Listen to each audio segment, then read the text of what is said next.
Prey will usually rest on rainy days, but not the hunter.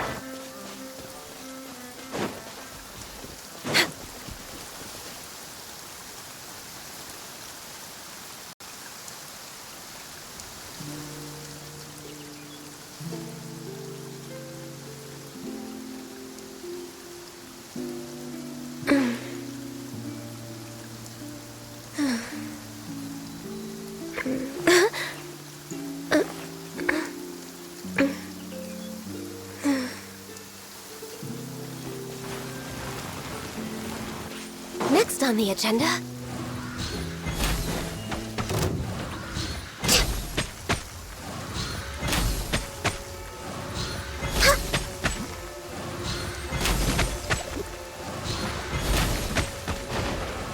We're way behind schedule.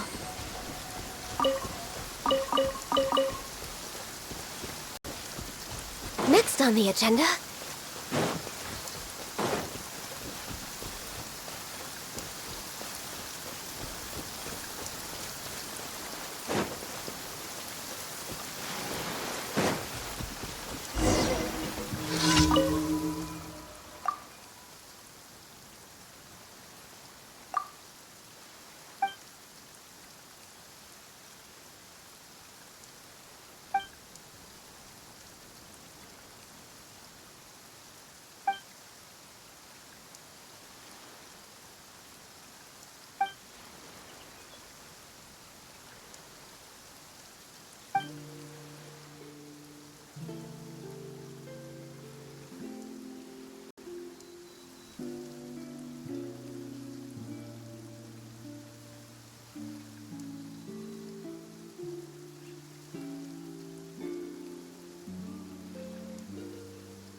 Shoo.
Solidify!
behind schedule.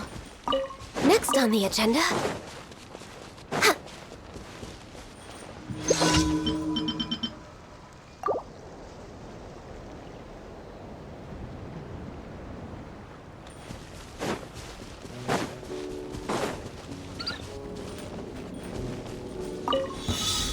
Please, Born of ice and frost. sincerity. Rest and rebuild! Let's float!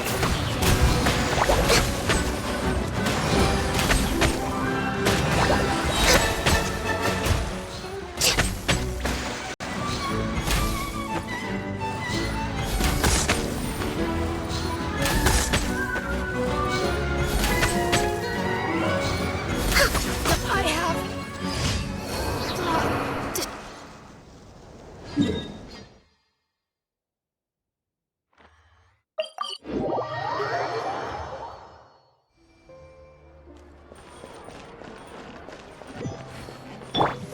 Ad Astra. Thank you for complete.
This shop looks popular today.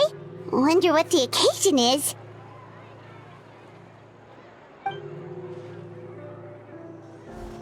Butterfly Dew Cosmetics now on sale. Huh, looks like it. Oh, Seedween's here too! Hey there, Seedween!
Traveler and Paimon.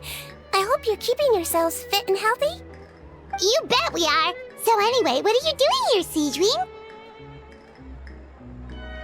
The Duke insists I take regular vacations in the court of Fontaine. This one just so happened to coincide with a promotion for a new skincare product, so I came over to take a look. I like to keep up with the latest industry developments when I can, to help me with my magazine articles. Wait, you write? For a magazine? Which one? It's called Beautés en Fleur, and it's run by the Fontaine Beauty Association. I've done lots of articles about skincare for them, using the pen name Maritime Flower. Oh, wow! You're a maritime flower? If Paimon's not mistaken, you're one of the leading figures in the Fontaine Beauty Association!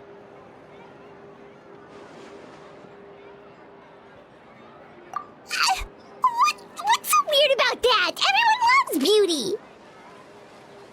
I really like this role. The staff at cosmetic shops are always so polite. And as long as I wear a big smile on my face, I always get the best customer service. Well, they sure don't want to make an enemy of the maritime flower.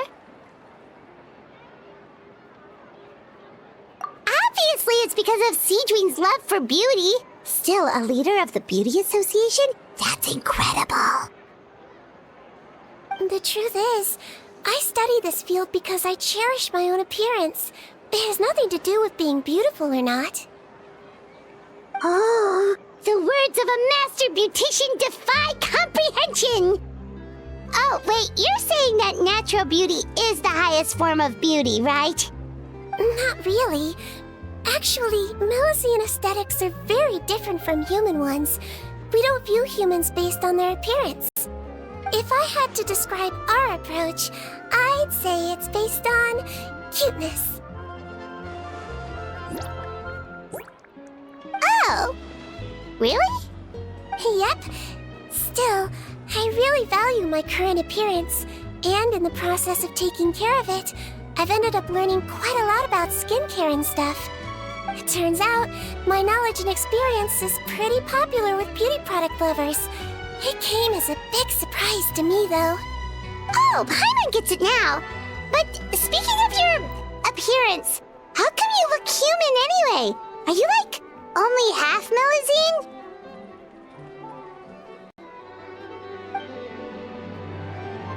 Ooh, wait, sorry. That was probably really offensive, wasn't it? No, I don't mind. I'm not mixed, though. I made a decision to turn myself into this form a very long time ago. If you're interested, I could tell you the story. A shape-shifting story? Oh, heck yeah, of course we're interested!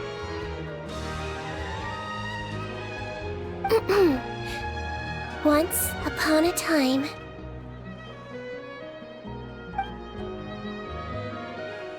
Long ago, humans rejected Melusines, and Melusines feared humans. There was one Melusine who became fascinated with human medicine, but no human wanted her help. And there was one girl who liked Melusines, so no humans would make friends with her. So, the Melusine became the girl's friend, and the girl became the Melusine's patient. Your checkup's all done. You're still in perfect health. Thank you, Dr. Melusine. In this game of doctor and patient, a friendship was born. Then, one day, the girl fell ill. The Melusine was the only doctor to arrive on time, but the adults sent her away. Scram! Melusines can't be trusted! So just because I'm not human, I can't save my best friend? In desperation, the Melusine approached the frightening witch. She begged and begged until she got a reply. If you take this potion, concocted of sin, you will gain a human face and grow human limbs. But then, You will lose everything that attracted this friend of yours to you in the first place. Can you accept that? The Melusine did not hesitate for very long.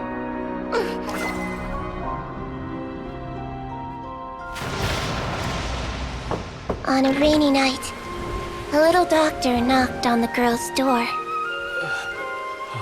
The doctor wore a hood and raincoat, maybe to protect her from the rain, but maybe also to hide a secret. The little doctor held the girl's hand and treated her illness, just as she had so many times before.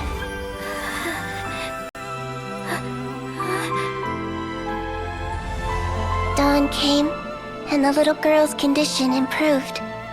But the little doctor was long gone, for she knew her friend would never recognize her again. And so, since then, I've lived my life in human form. Most people who know me just think I was born this way. Ooh. A witch? A potion? Why does this sound like a fairy tale? Trust me, it's a true story. Must be the way you told it then. It just sounds so...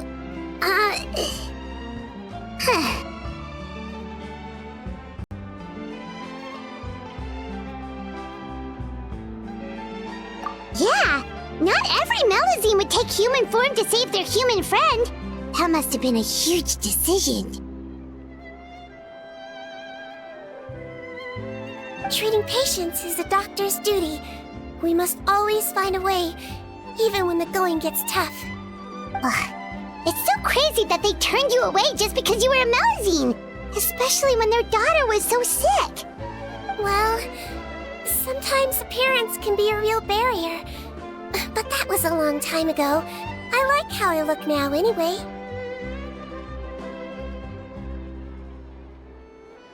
I run too! You're super cute this way.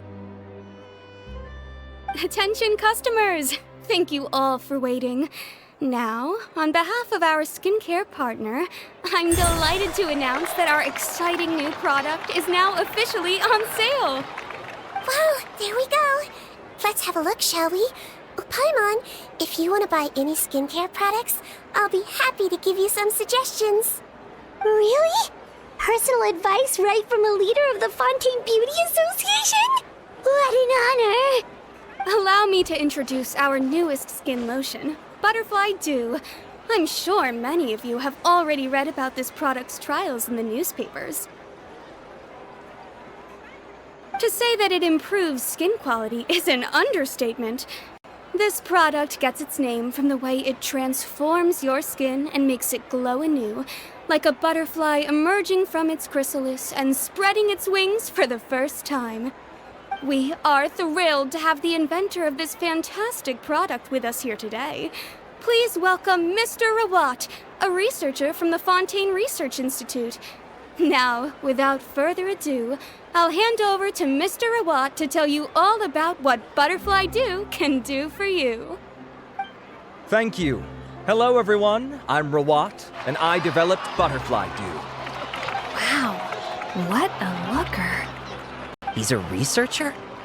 Wow, he's really challenging the stereotype. It seems that everyone is surprised by my entrance. Or should I say, my appearance. I'm well aware that researchers are generally better known for their brains than their dashing good looks. In that regard, I do believe I break the mold somewhat. Of course, appearance is a skin-deep way of defining a person. And yet one's appearance can be a very real set of shackles, holding a person back in their life. It can rob a young person of their self-confidence when applying for a job, dissuade a young lady from approaching the one she loves. Our actions are at the mercy of our appearance, and we slowly become the very person that the outside world sees us as. But what if I told you that those shackles can be broken? If our appearance prevents us from changing, then let us first change our appearance itself. Wash away moles, birthmarks, and wrinkles, and they can no longer rob us of our confidence. Replace them with luster and radiance, and we shall never again hang our heads in shame. That is why Butterfly Dew exists. Its mission is to allow us to shed our pupae, undergo a complete metamorphosis, and embrace a new life. Well, whether it actually works or not, after that speech, Paimon's already sold! Mr. Rawat, could I ask if you've used this product yourself? Of course, I tried it many times while I was testing it. You can consider me a product ambassador. Wow, then it's sure to work! Still, I don't expect to convince you just by blowing my own trumpet. So, could I get a volunteer from the audience to try it out? Oh, Paimon volunteers!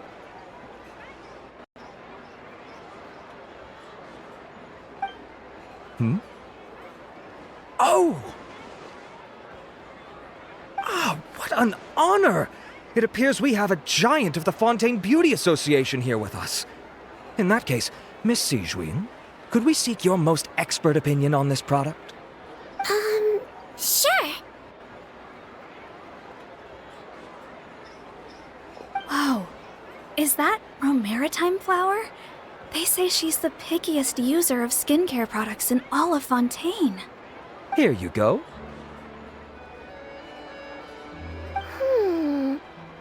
Well, it's very kind to the skin, and the absorption rate is high. Even for Fontaine, this is a first-rate product. Wow, now that's high praise!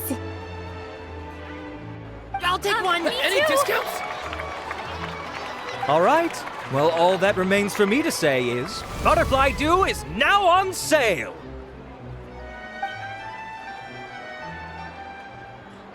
Think we should buy a bottle too?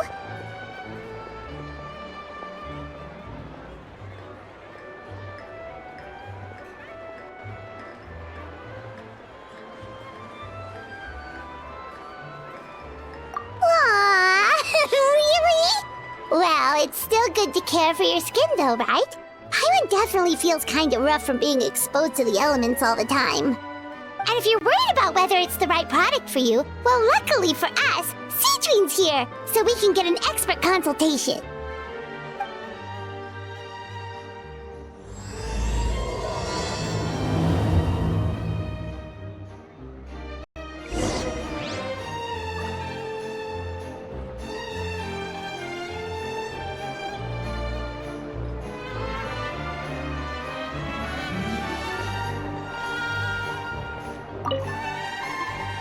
It's an honor to receive such high praise from you.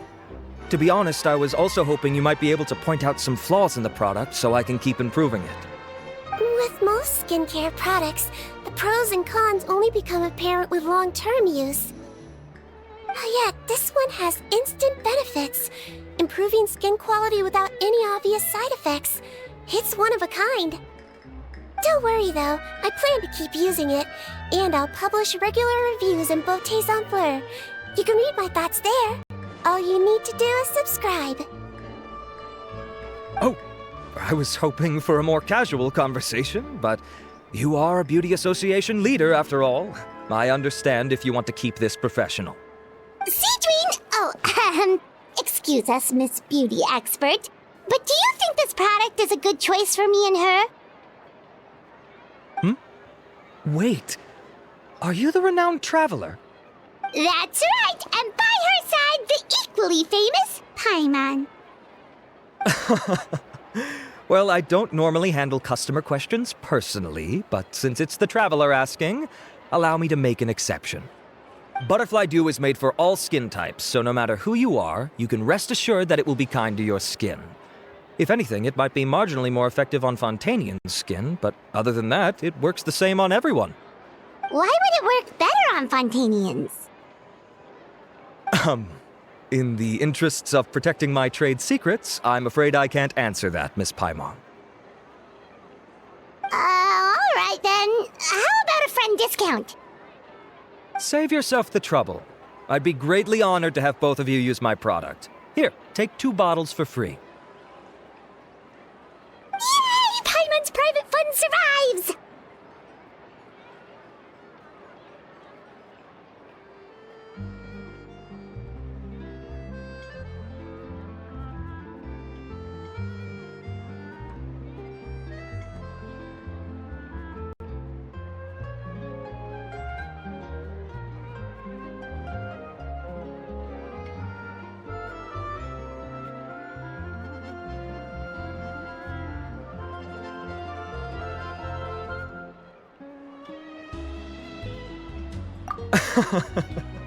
I can see why you might think that, but please don't misunderstand. This gift is simply a token of my esteem. There's no business motivation behind it. To me, finding new customers for Butterfly Dew is about meeting kindred spirits, fellow admirers of physical beauty. I consider it a labor of love. Admirers of physical beauty? Eesh, that's embarrassing to say out loud. It sounds so shallow. It's nothing to be ashamed of, Miss Paimon. Most people claim to desire inner virtue, but it's still physical appearance that turns their heads. This is a fact of life. It's only natural for people to desire to become beautiful. And that's exactly what inspired me to choose this research direction in the first place. You're right. Everyone loves beauty, don't they? Look at the time. My apologies, but I have other things to attend to. I'll leave you with these 2 bottles of Butterfly Dew, and I look forward to seeing you again. Paimon, I'd say there's no need for you and the Traveler to use this product for now. Why? Is there a problem with it? The quality is fine. I just think there's room for improvement. I think I could add some ingredients to the mix to make it more effective. Really? Then why didn't you tell Rawat about that? Researchers are a very special breed of human. You can point out their flaws to their face and they won't mind very much. But if you tell them that someone else could do a better job, ooh, now that'll make them really upset. If I'd mentioned it, he probably wouldn't have given you those 2 bottles for free. Fair enough, that makes sense. If you're interested in the more effective version, I can write up a list of ingredients for you. Just come get me once you've gathered them. When you say more effective, you mean it'll make Paimon even prettier? Ooh, how can we say no? As for me, it's probably time I got back to the Fortress of Meripede. I mustn't leave the infirmary unattended for too long. Alright, see you there then!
Just up ahead, Traveler. The ingredients for Siege Wing should be nearby.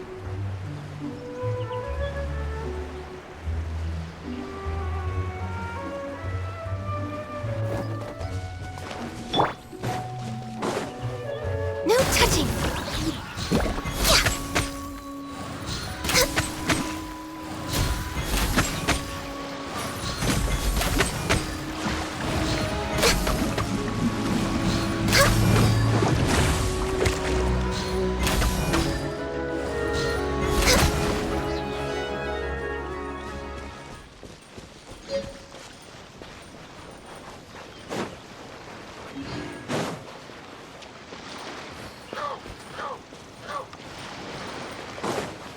Next on the agenda...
A duel is a battle of wills, and the sword an extension of the duelist's spirit.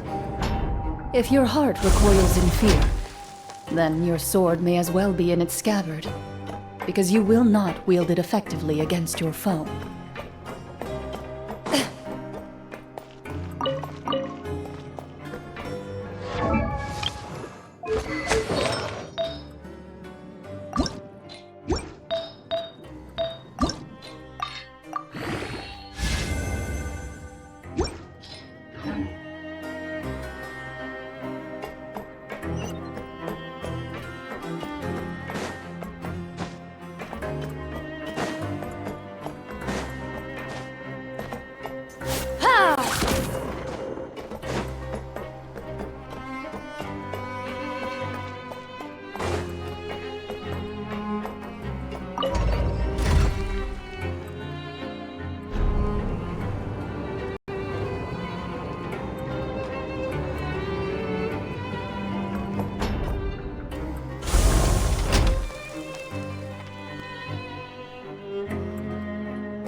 Whoa, the infirmary is packed! Please, you have to believe me. I saw it with my own eyes last night. Another me! He looked exactly like me. Got it? Okay. I've written down everything you told me. Now, I have a few tests to run. Take a deep breath, and don't worry, it's nothing to be nervous about. First, which finger am I holding up? Your index finger, but I'm telling you, my mental state is fine. I'm not crazy. Very good. Now, on to the next. Hey there, Your Grace. It's been a while, huh? Ah, it's you two. Indeed it has. I would offer you some tea, but I'm afraid the timing is unfortunate. Duty calls. No worries. Actually, we were looking for Siegween. Do you, know what all of this is about? This inmate came running to the guards in a panic, claiming to have seen his exact doppelganger. A doppelganger? Doesn't that just mean someone else kinda looks like him? And that's what I thought when the report first reached my desk. But we've inspected our records. No one even vaguely resembles him. Considering how certain he is of what he saw, I can only surmise that he's having some mental issues. So I brought him for a medical evaluation. All right, very good. Take a sip of water and rest for a bit. Evaluation complete. I couldn't find any symptoms pointing to a physical condition. I see. So do you still believe there's more likely to be an issue with his mind than his body? I have to assume so for now. Psychological issues are more difficult to detect. At this stage, we can at least confirm that he is in command of his cognitive faculties. The rumor mill will go crazy if word of this gets out. Guards, take him to the ward for a period of observation. The Marechaussee Phantom has requested my cooperation on a case, otherwise I'd deal with this myself. Sorry for the trouble, head nurse, but I'll have to leave this to you. No problem, Your Grace. I'll add him to my observation list. By the way, we have a couple of guests here who have made the trip just to see you. I imagine it must be important.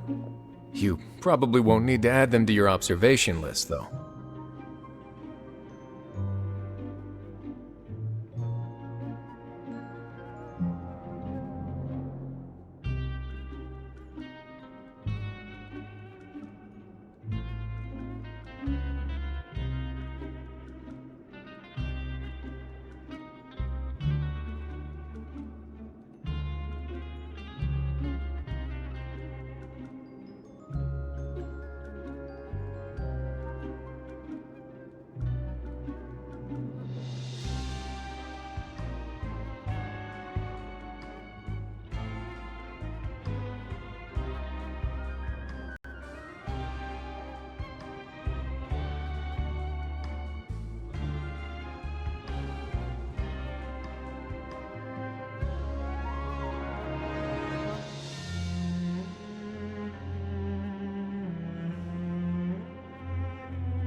Oh, Traveler! Paimon, it's you!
It's actually not that important, but...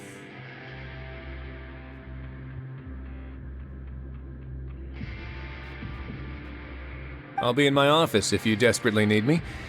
Goodbye for now.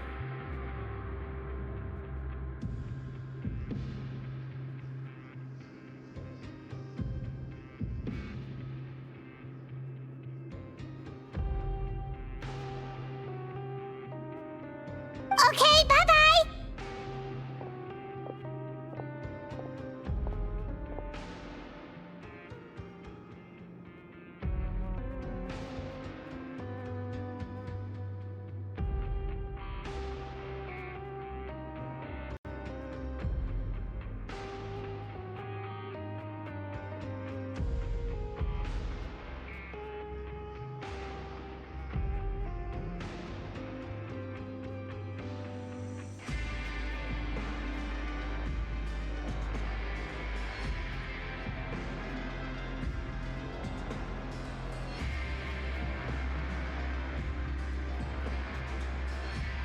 So, Cedrine.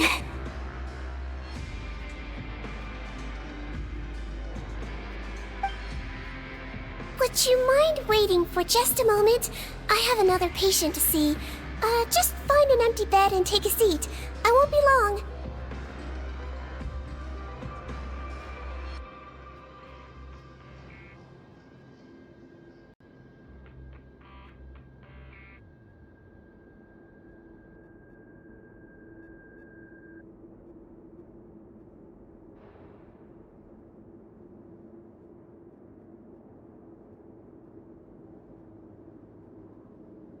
Oh, sure!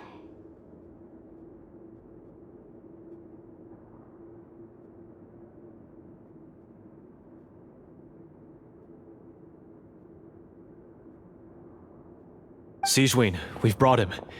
And he seems to have taken a turn for the worse again.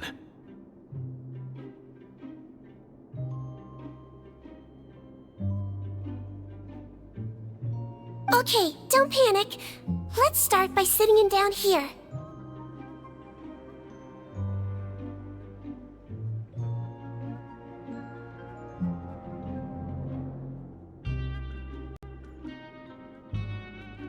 Paimon had no idea how busy it can get for Cedrine. Maybe now's not the time to ask for her help with skincare.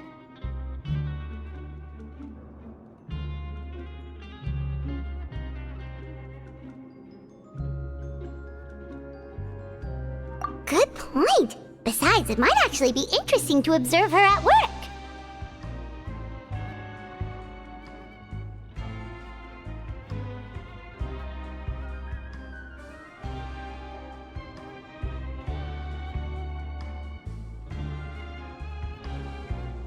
This could hurt, so I suggest you take a deep breath first.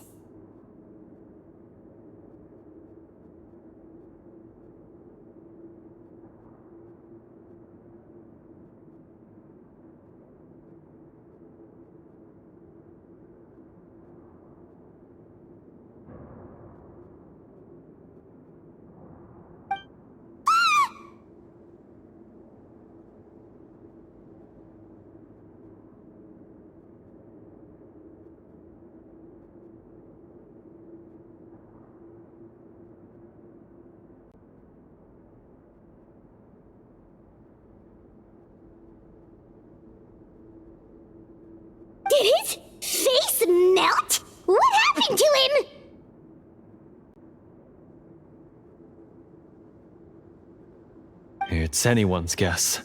His face melted off shortly after arriving at the fortress, but since he's a serious offender, he can't be allowed out for medical treatment. Best we can do for now is ask the head nurse to give him something to manage the symptoms.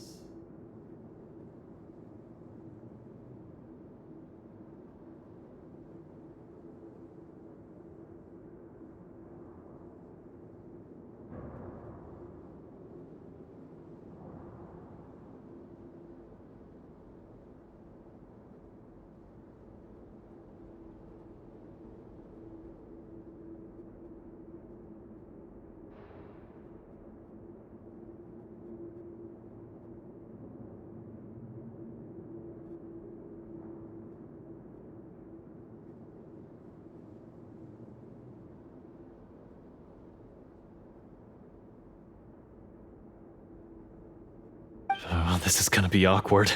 We still need to bring him to the Marechaussee Phantom for questioning. What if he scares them half to death? Will that be our fault? The Marechaussee Phantom?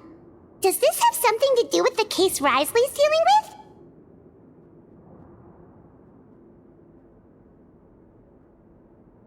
Yep, it was a huge case. They bagged a few dozen crooks in one fell swoop. And this guy's the baddest apple of the bunch. He harmed countless people. And now, it looks like it's all finally catching up with him.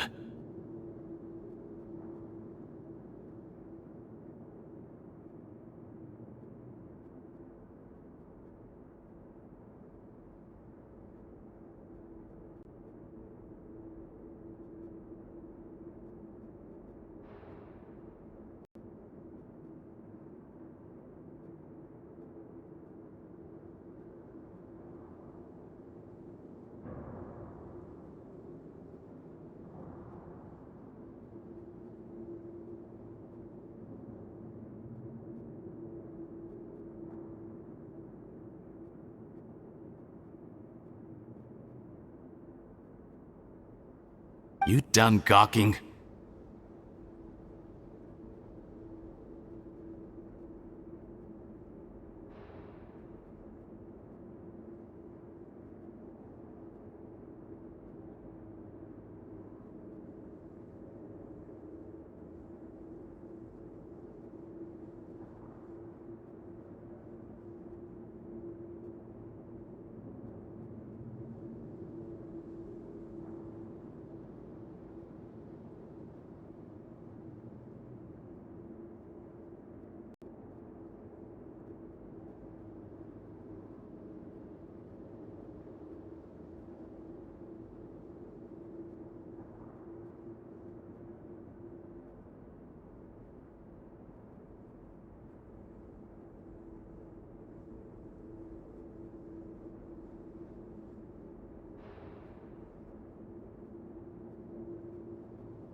Not yet. I need to check the severity of your ulcers to decide the right dosage.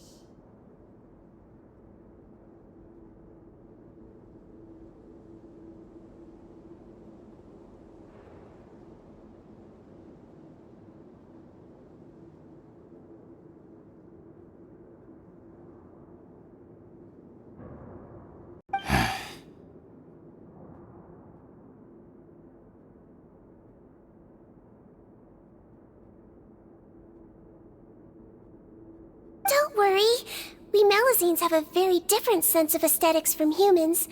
To me, you just look like a little kitty with slightly scruffy fur, but still just as cute.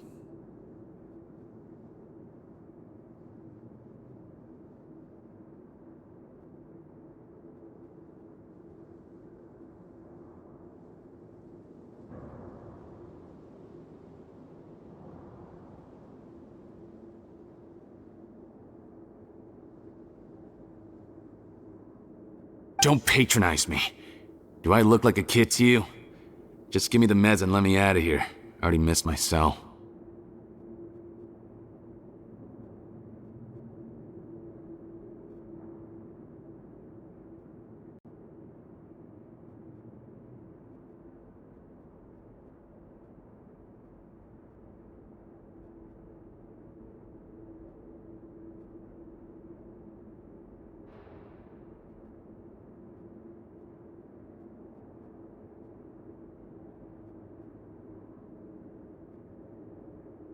Hey, lose the attitude. You dare talk back to our head nurse like that again, your days are numbered.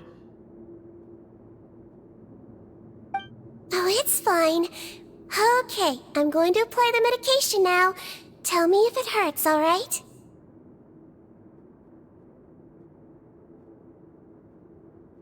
Look how nice Sejuine's being. And he still talks to her like that? What a nasty piece of work.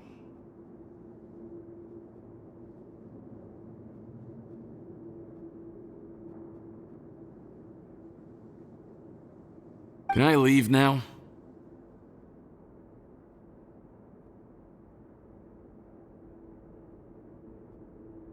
Wow, not a peep. What a brave little guy. Thank you, Sejuine. And I apologize for the trouble.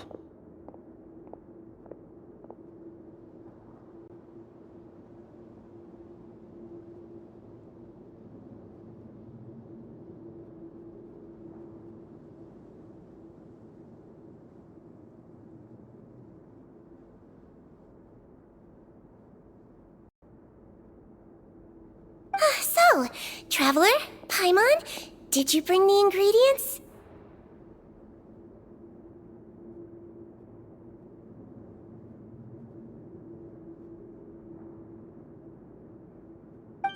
We did, but we don't want to interfere or anything. You're busy saving lives here.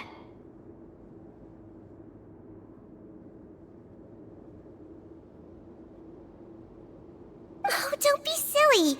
I agreed to it, didn't I?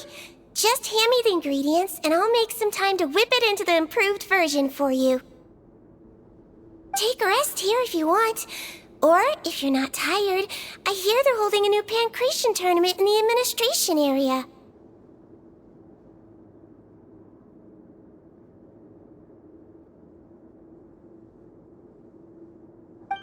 Or alternatively, is there anything we could help you with, Sejuine?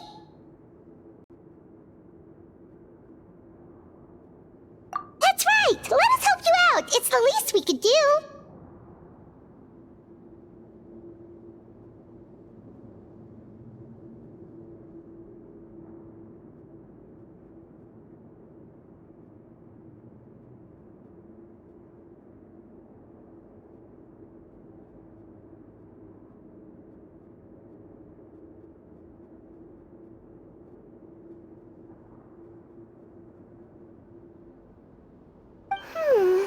Good point. Kind-hearted humans start to develop guilt if they accept free help from others. Don't worry. I'll take a look at my schedule. I'm sure I can find something to treat this condition.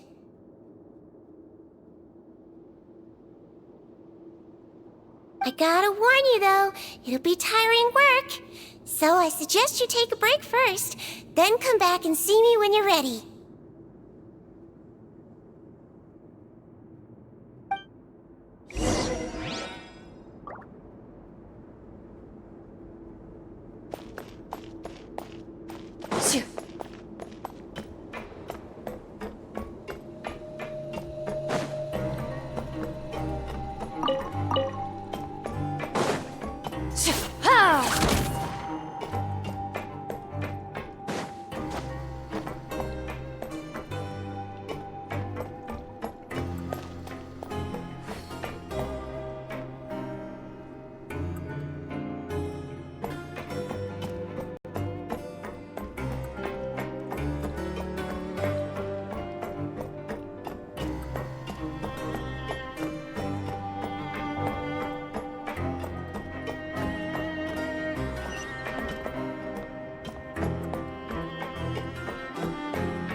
I've faced many opponents in my duels.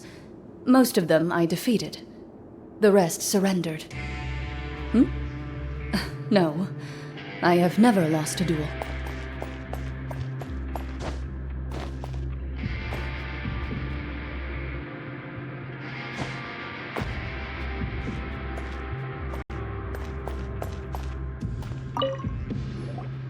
We're ready, Seedween. What's our first mission?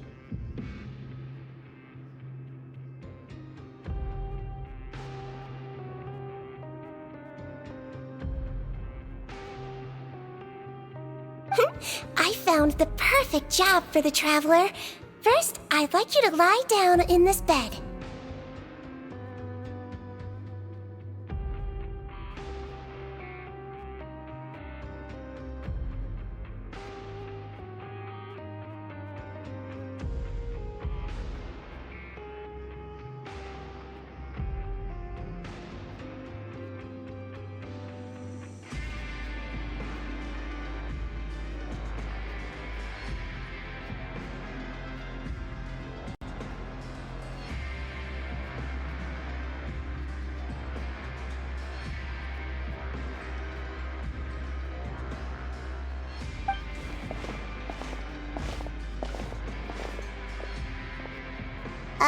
What for?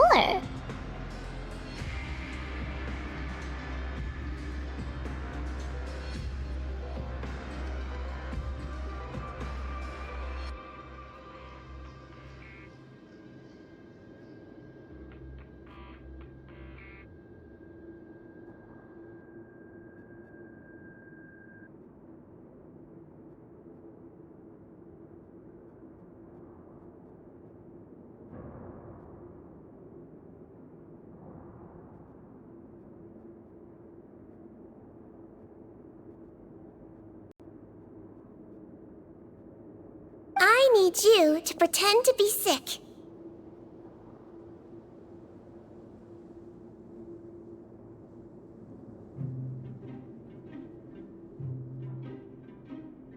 What?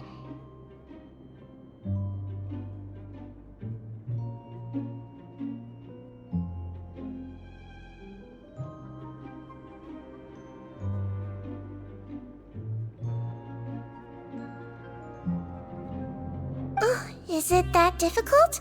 I thought you did a pretty good job last time. Oh, so you knew.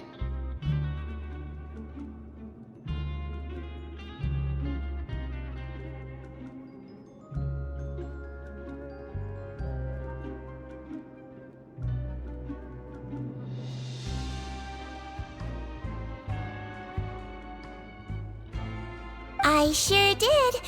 She was way more interesting than the usual malingering inmates.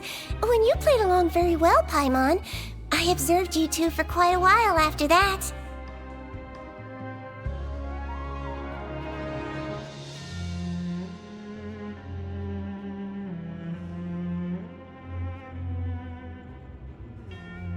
Well, this is awkward. But why do you need us to do it again now?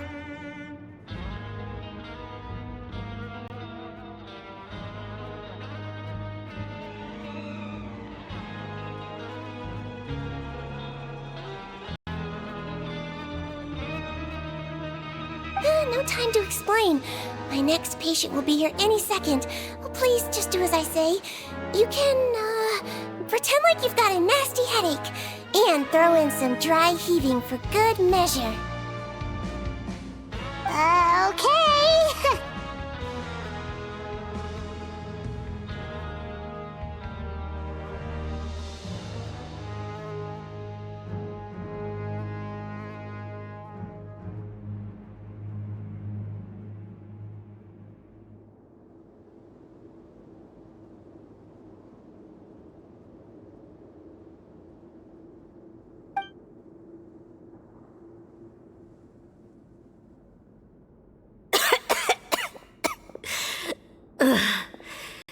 Hey, Doc, it's me.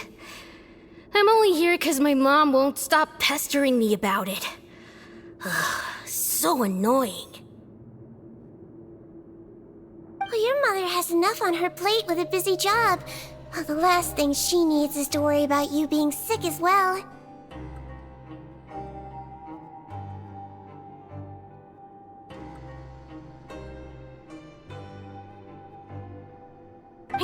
I know! I shouldn't treat the place like a playground, shouldn't go swimming in the lower levels where we join up with the sea, because it'll give me a cold and distract her from her work.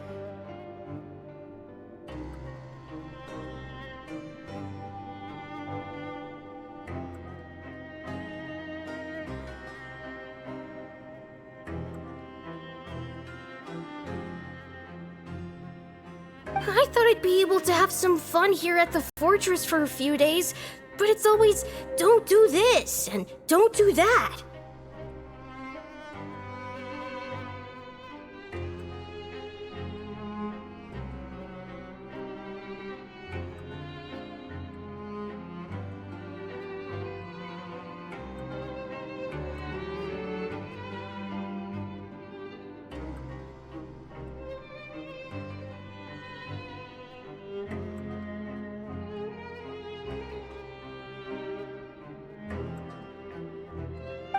Alright, sit yourself down and I'll take your temperature. Your fever still hasn't gone down. Well, here's your medicine. 1 cup for starters, and we'll see if it helps.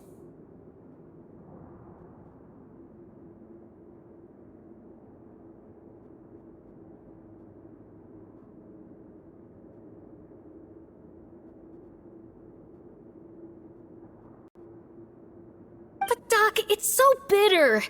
Do I really have to drink it? I mean, I'll be fine, right? I've got an uncle who caught a cold. His fever went away on its own after a couple days.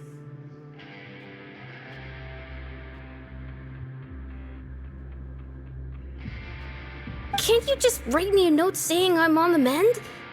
I just need something to keep my mom off my case.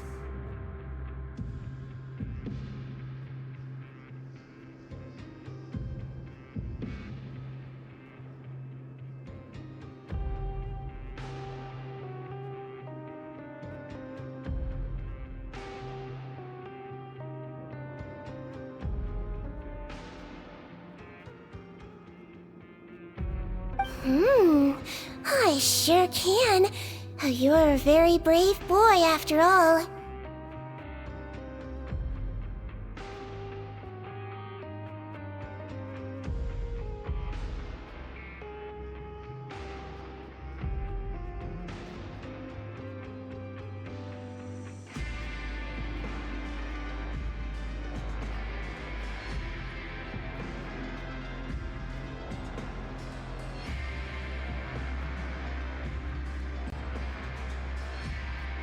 Huh? Brave? What makes you say that?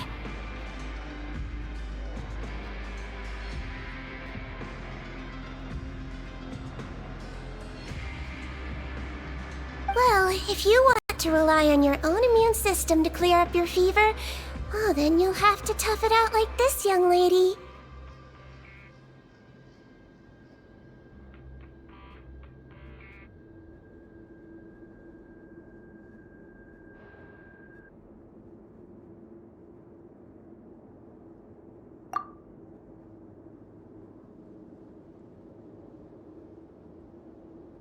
Hang in there, traveler! Are you gonna puke? Paimon can get you a paper bag! Huh?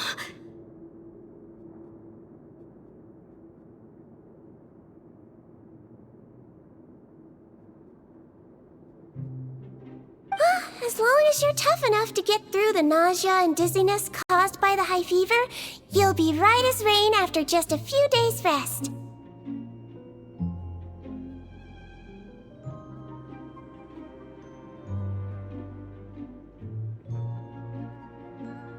And if I'm not tough enough? Hey! Wake up! Wake up!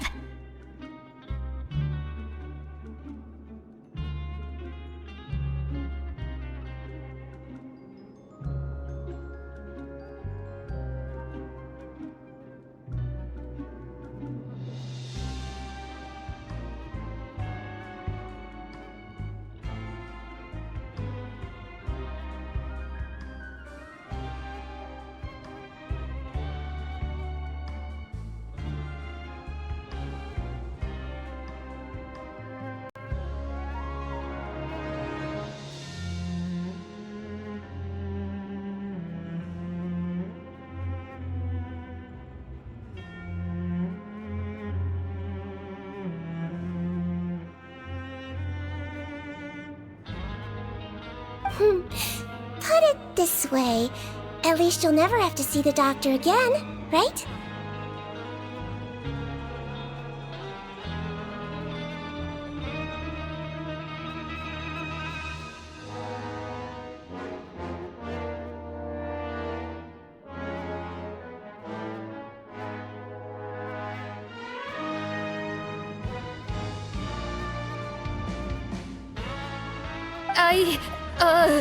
I think maybe I'll take that medicine after all, if that's okay.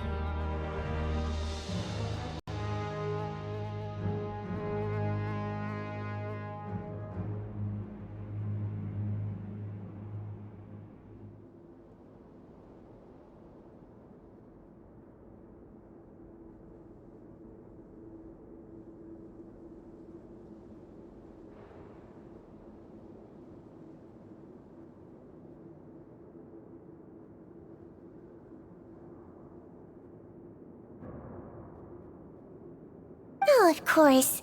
Here, it's still warm. It's so bitter. All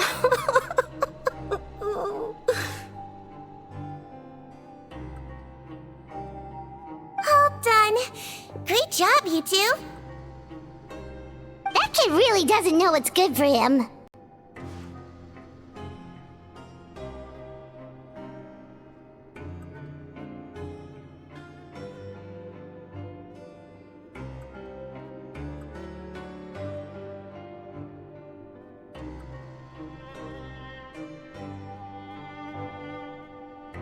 His mother's a guard here.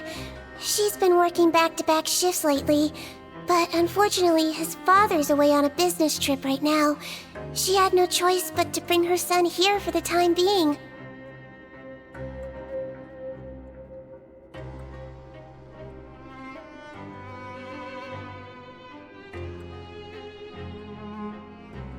He was quite happy at first. He seemed to think that the Fortress of Meropide would be all fun and games. So you made us put on that act just to scare a kid into taking his medicine? That's a pretty sneaky trick. Seems like there's a whole side to Siege we never knew about.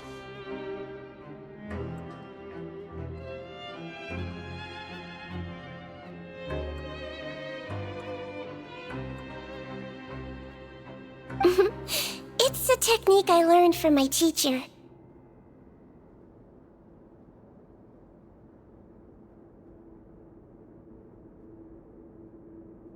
Oh, you had a teacher? Was she a Melusine doctor too?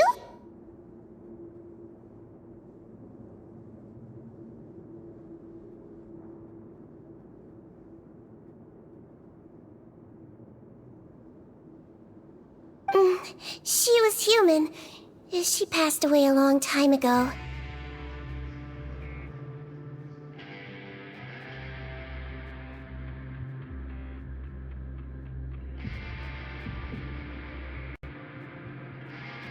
Oh, sorry.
No, it's fine.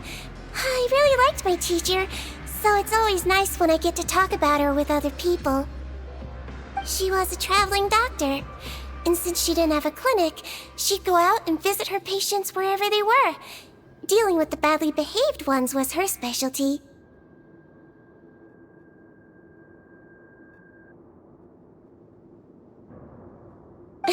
She used to say, if you can scare the little brats into taking their medicine, you won't have to hear them wailing and screeching when their condition gets worse. Huh, she sounds like a pretty strict teacher.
Strict. Well, that's not how my teacher saw it. She thought of herself as terrifying to kids.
strange way for a doctor to describe themselves.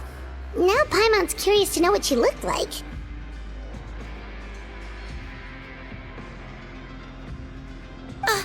Oh, as it happens, I actually have a picture of her.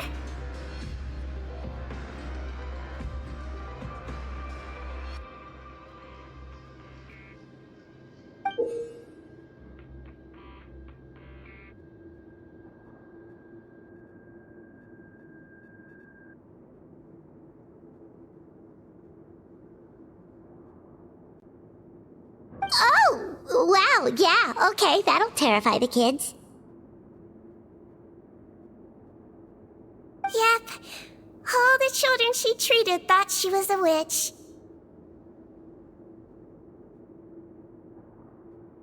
Why does it almost sound like you're envious of her?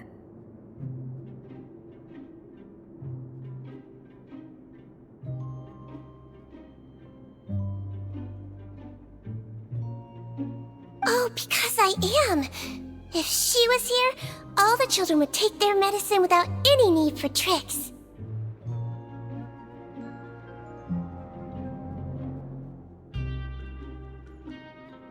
A doctor who looks like a witch. True, they wouldn't dare try anything funny with her around.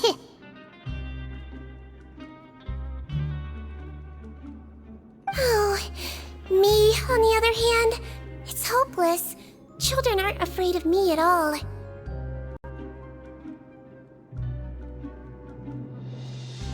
That's actually a good thing, you know?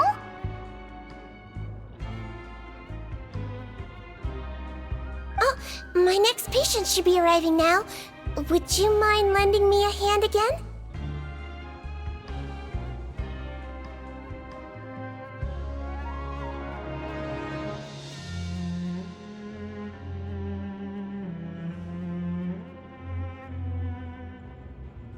Sure thing! On to the next mission!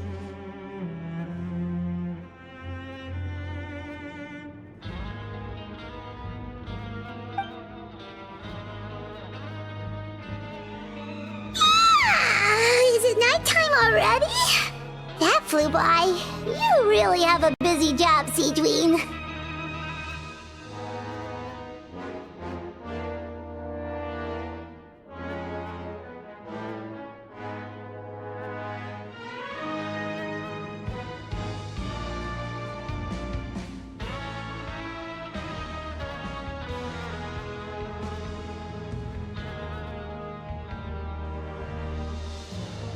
Well, thanks to you two, it was much easier today.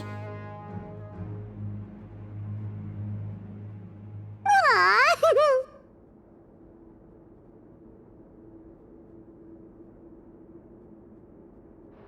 Should we get some rest? It's getting pretty late.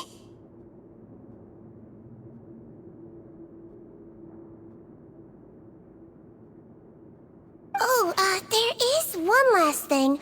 I have to keep it confidential, so I usually leave it till after everyone's clocked out. Confidential? Are you sure you can tell us?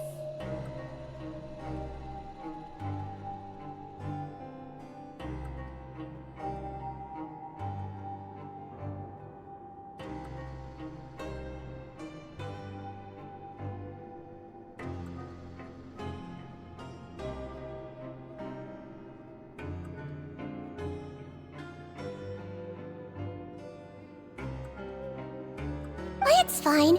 You're not living here anymore, so it's okay if you know. All it is I have to prepare some ingredients to make healthy meals with.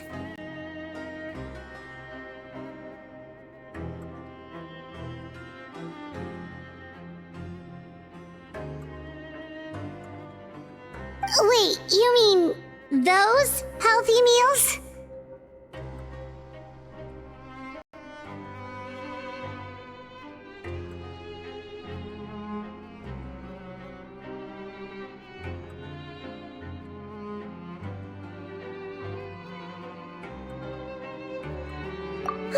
My patients refuse to eat any healthy meals I prepare in front of them, so I have to prep the ingredients in secret, then let the chef at the Coupon cafeteria handle the rest.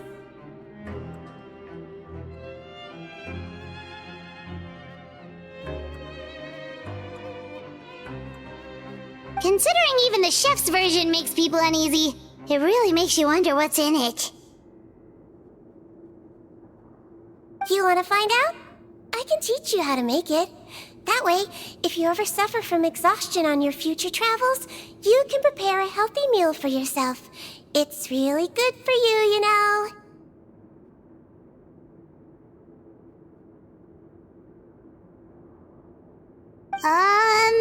Sure? Guess we can help out one more time.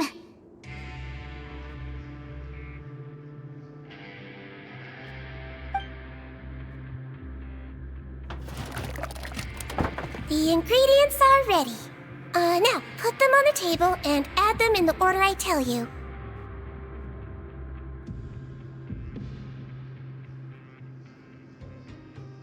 First, we add this special slime condensate. Stir it thoroughly, then pour it in. Oh, see that? It adds elasticity. It looks just like tasty jelly, doesn't it?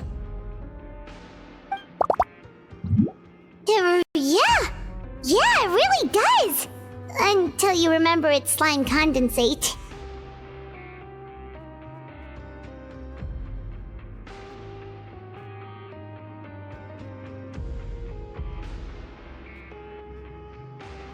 Next up, xenochromatic crystals. You want to crush them up into a fine powder, like powdered sugar.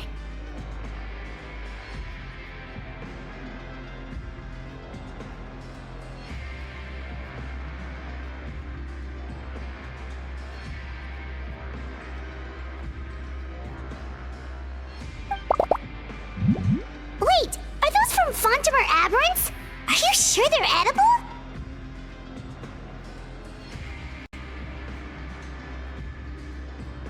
Finally, we'll need some high-protein meat. Frogs are an excellent choice.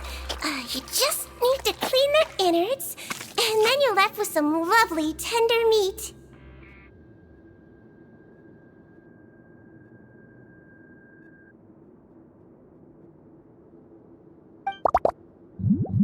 Oh! Frogs.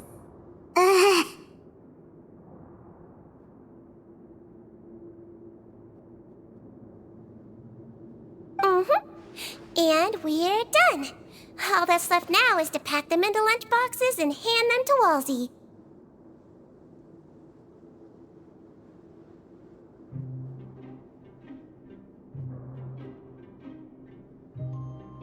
Yesterday in the production zone, I noticed an inmate who's been working for 2 days straight. That means it's a healthy meal for him tomorrow. Seedwing really does have the inmate's best interests at heart.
Ah, head nurse. Got some extras for me?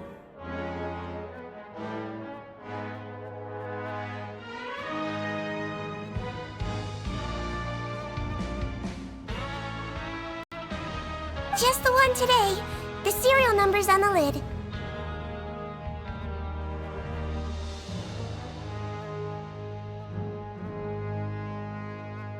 Sounds good.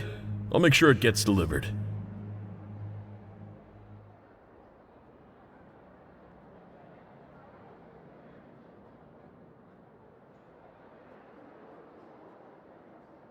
they're talking in code.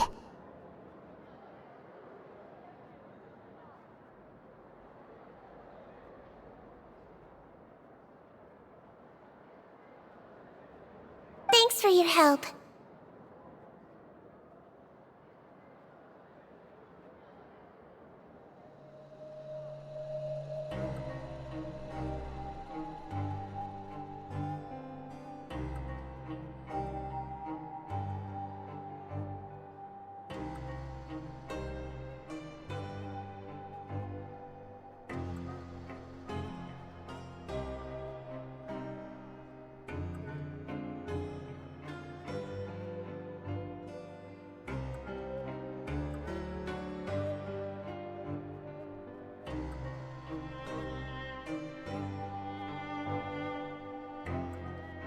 Oh, it's no trouble at all.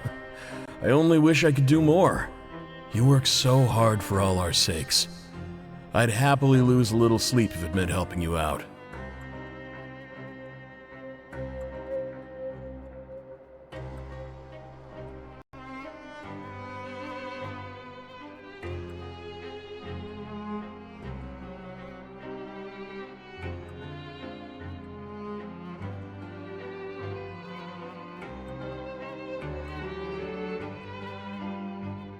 That won't do. If you reduce your sleeping hours any further, your health will start to suffer.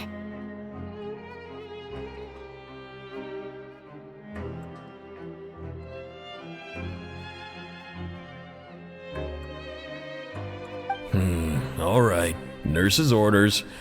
I'll do as I'm told. But you take care of yourself too.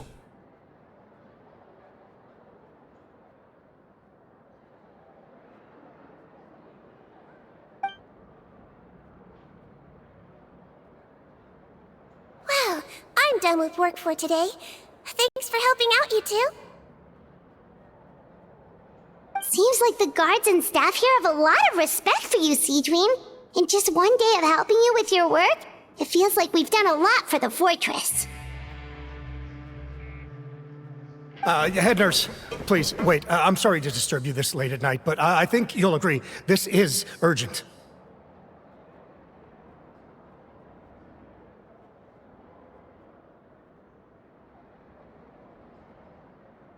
Okay, just relax and catch your breath. What's the matter?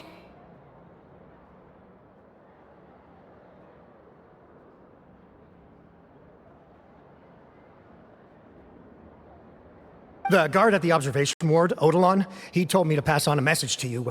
One of the inmates there, the guy suffering from possible hallucinations, well, he seems to have made a sudden recovery, and now he wants to apply for permission to leave the ward.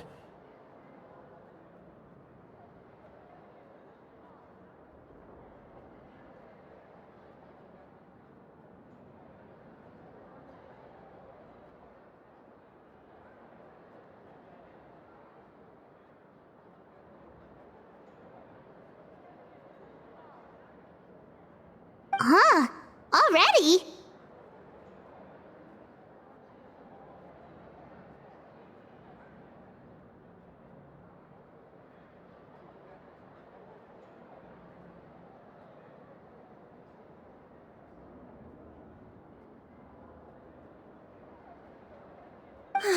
You were right to tell me. I'll have to examine him and make sure he's well before we discharge him.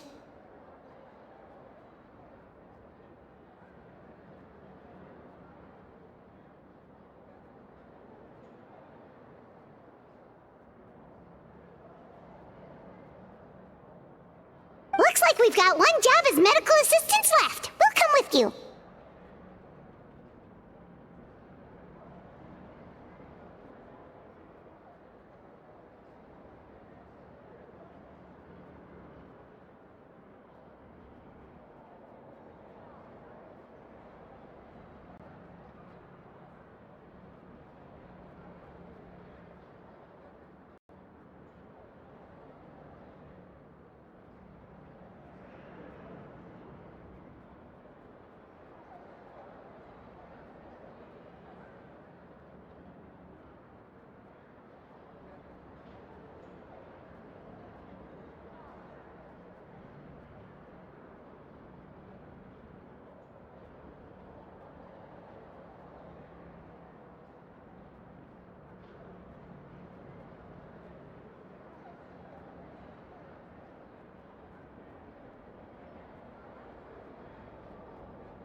In my role as champion duelist, my opinions do not matter.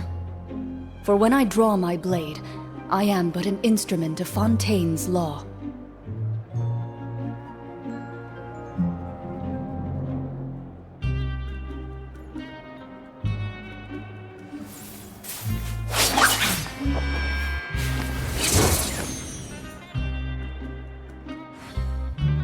Grab yourself a welfare meal.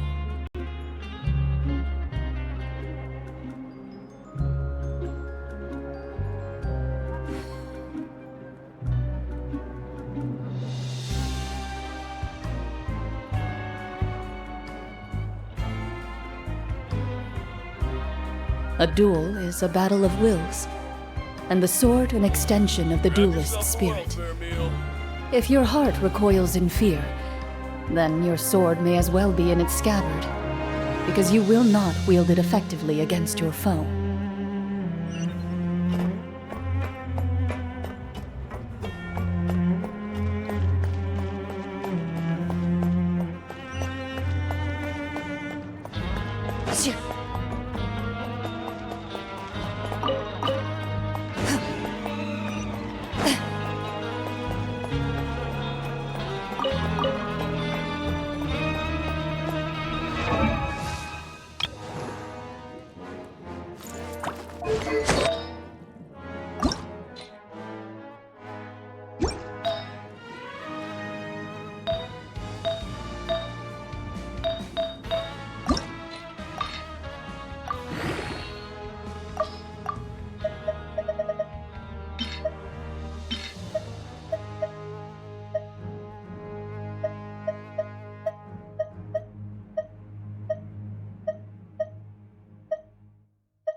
Ah, head nurse, you're finally here.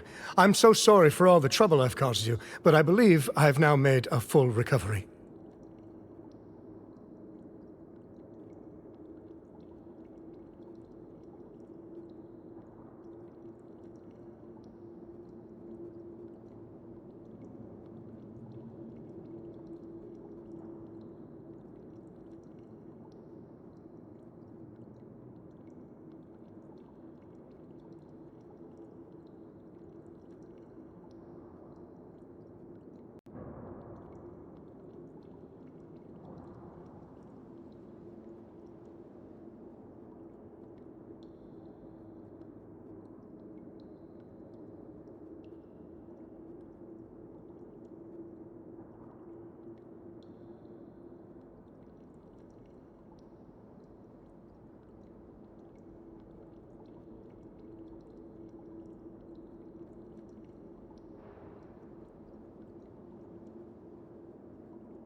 After giving it some thought, I'm sure that I was probably just seeing things.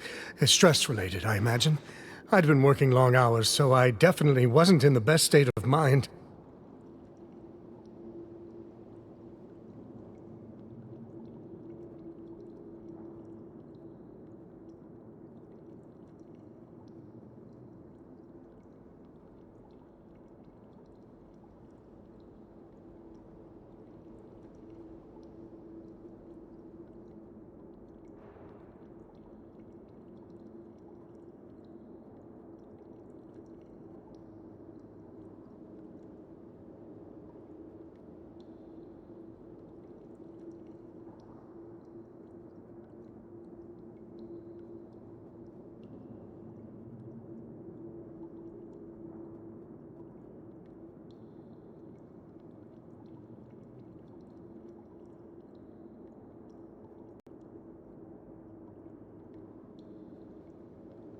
I totally understand.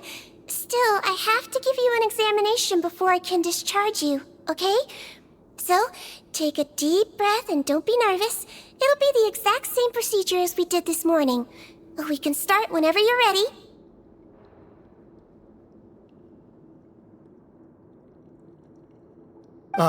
Again, so sorry. I was in such a state this morning, I barely recall anything. Would you mind taking me through it again?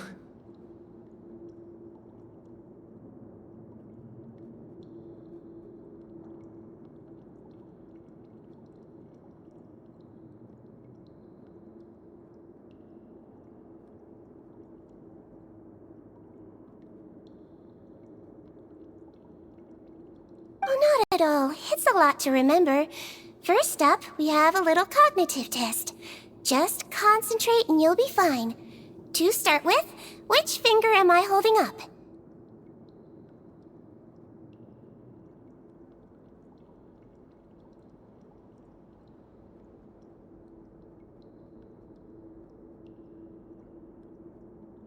Your pinky.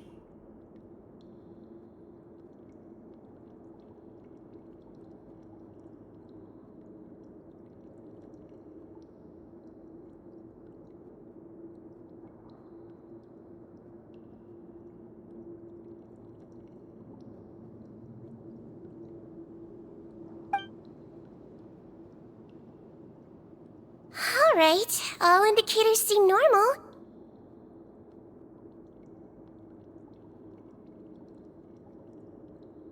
So it was a stress-induced hallucination after all?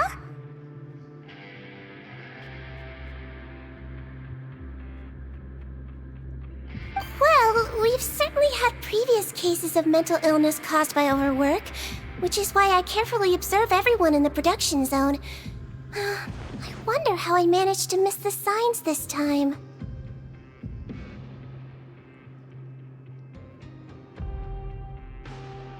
Please, head nurse, you shouldn't blame yourself. I'm just still adapting, that's all. Pushed myself too hard, and I guess I couldn't take it.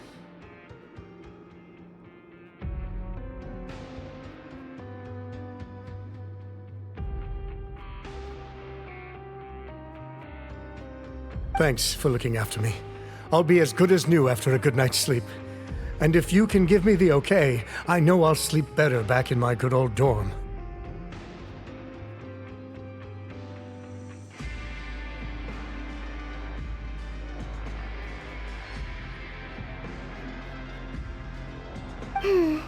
It can be difficult to relax in an unfamiliar environment.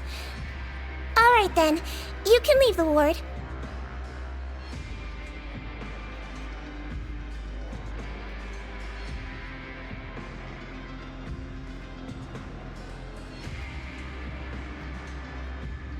I suggest you take 2 days off to focus on your recovery. I'll take you off the observation list for now, so you're officially discharged.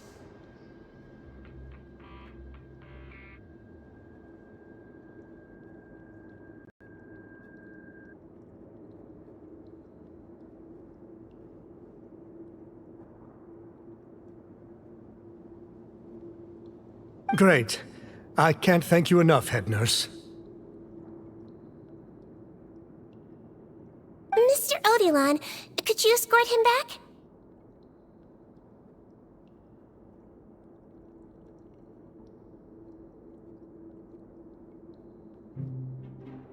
Of course. I'm on guard duty in the administrative area tonight, so nothing will go wrong.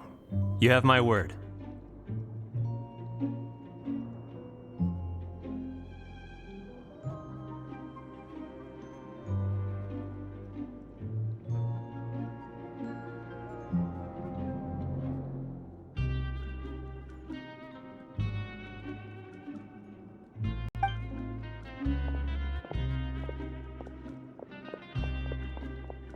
Guess you're finally done for the day now, huh?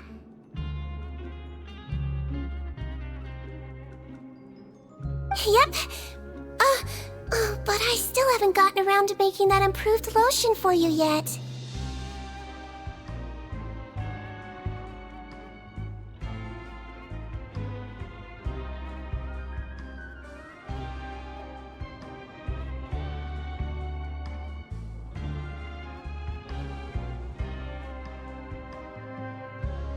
Oh, no rush!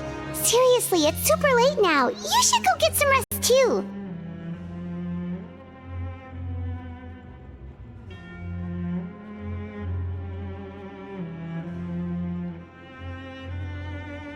Well, tomorrow it is then. Good night, Traveler. Good night, Paimon. Hope you sleep well.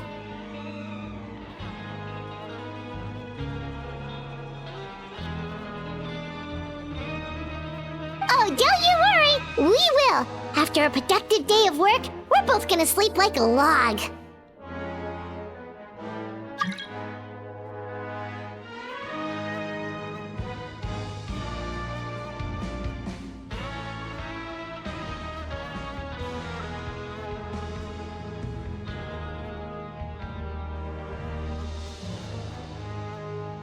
Yeah, sleep tight, Seedween. See you tomorrow!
In my role as champion duelist, my opinions do not matter. For when I draw my blade, I am but an instrument of Fontaine's law.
A duel is a battle of wills, and the sword an extension of the duelist's spirit. If your heart recoils in fear, then your sword may as well be in its scabbard, because you will not wield it effectively against your foe.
In my role... Paimon really did sleep like a log.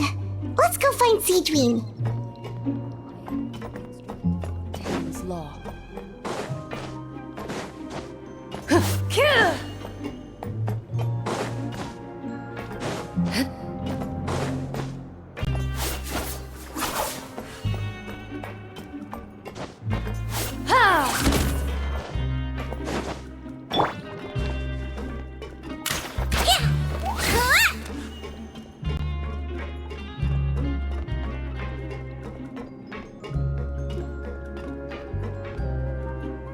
Whoa! How is the infirmary even busier than yesterday?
Good morning, Traveler and Paimon.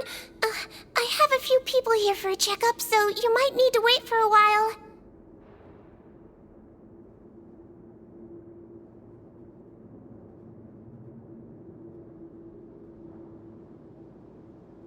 No problem. Anything we can do to help?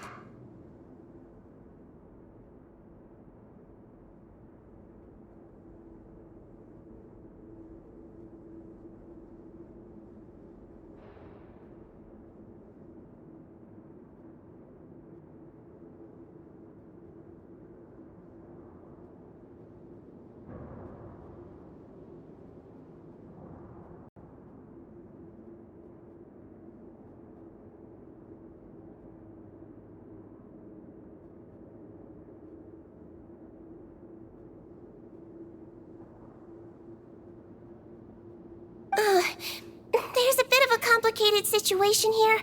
I'm still getting to the bottom of it myself.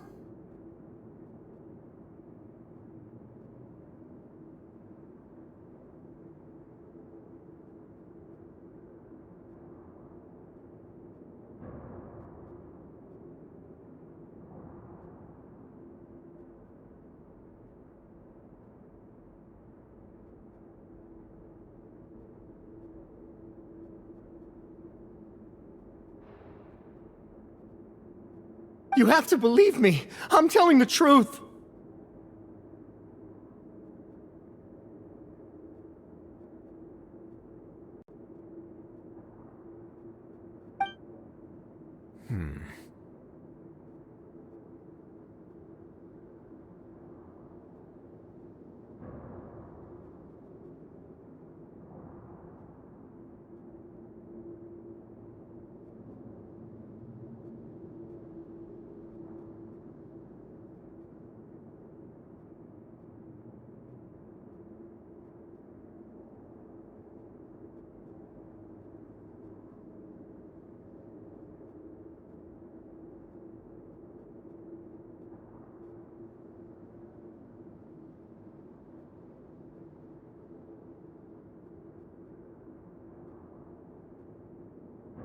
You're in a medical facility. Keep it down!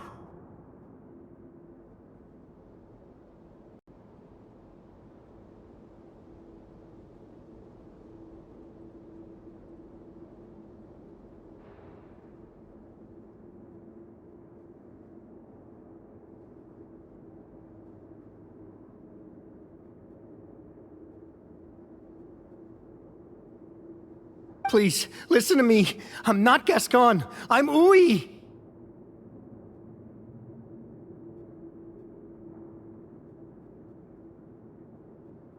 You're a horrible liar, you know that?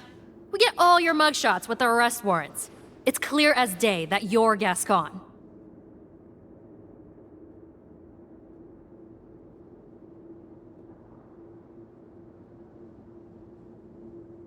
You mean because of the way I look?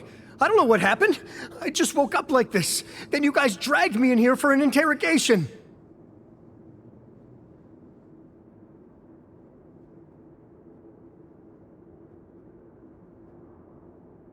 I brought you here to figure out what's going on. If you truly are the victim of an injustice, yelling isn't going to achieve anything. At most, it'll delay your vindication.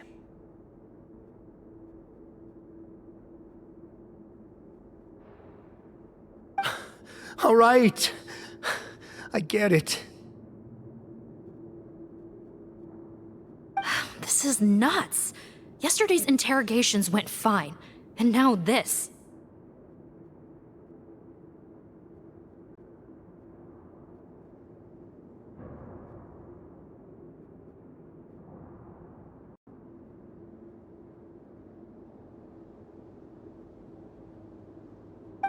Morning, Your Grace. What's going on?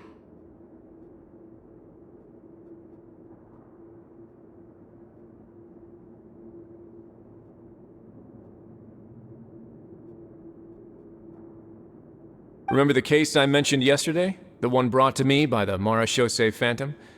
Well, we've been questioning the inmates involved this morning. Every single one of them is claiming mistaken identity.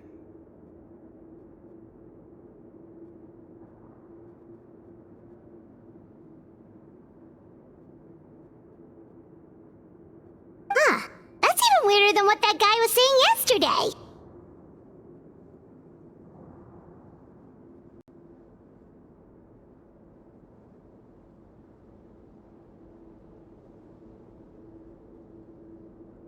The thing is, none of them have been able to provide any evidence whatsoever to support their claims. Questioning them further got us nowhere, so for now, we've brought them to the infirmary.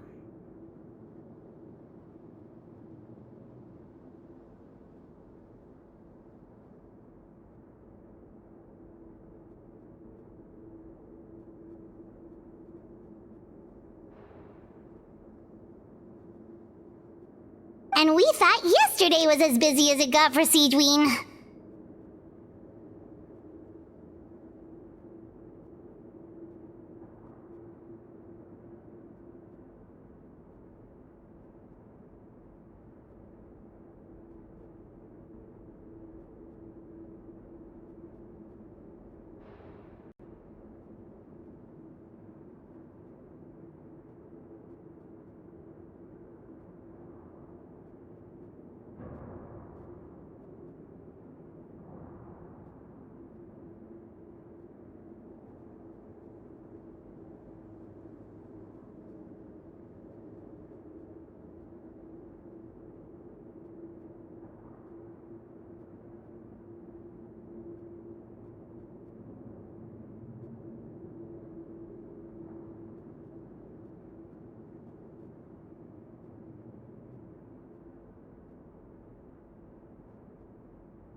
We've compiled their statements.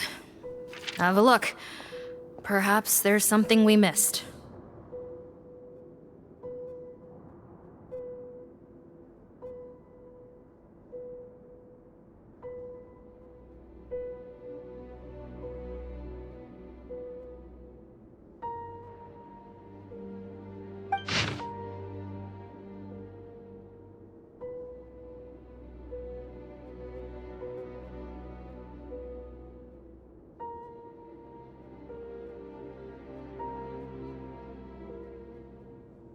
Wait.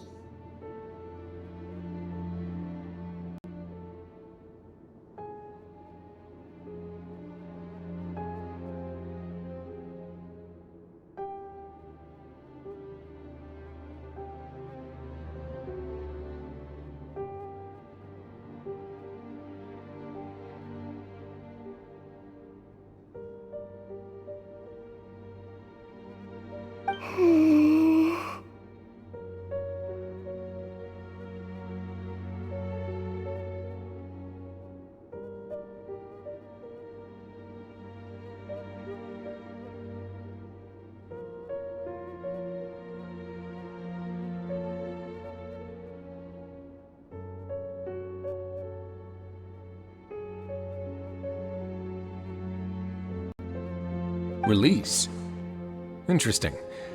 The inmates they spoke of in their statements appear to all be due for release today.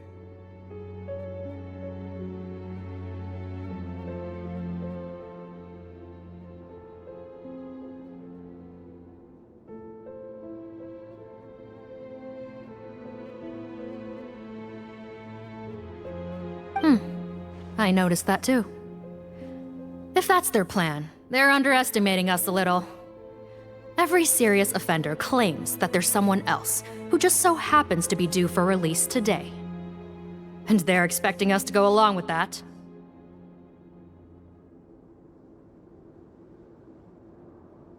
All the more reason to be cautious. Lumberzar, check the release list for today and make sure no one gets processed.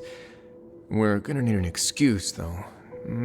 Just say we're out of forms, and that we're furiously printing more as we speak.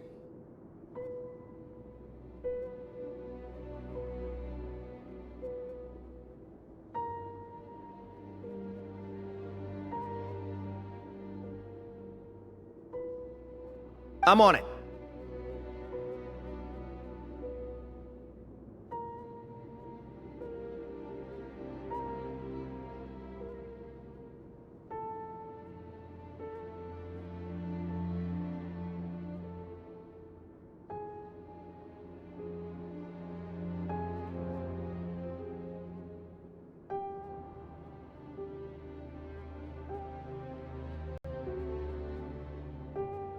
It's conceivable that our group of serious offenders somehow found a way to switch places with inmates who are about to be released, so they can walk out right under our noses.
We did consider that possibility.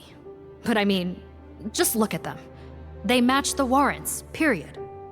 How could there have been a switch?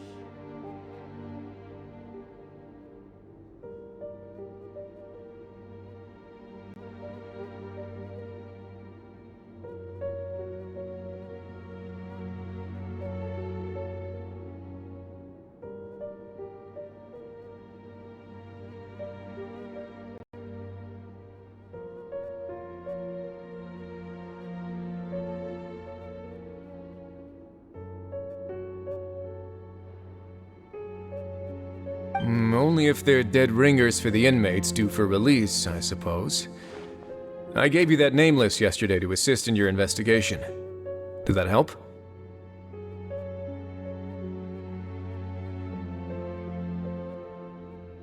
Yes, the inmates' mugshots were attached to the list. The first thing I did was check for lookalikes, and I didn't find any.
The only other thing that stands out to me is that their voices sound a little different today.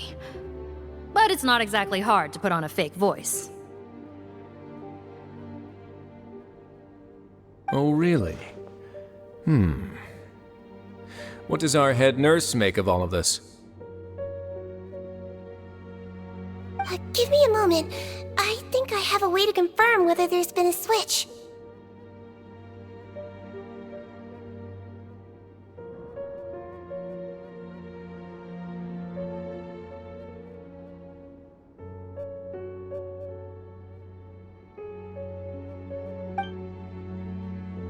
I know, it's not time to change your dressing yet, but please bear with me.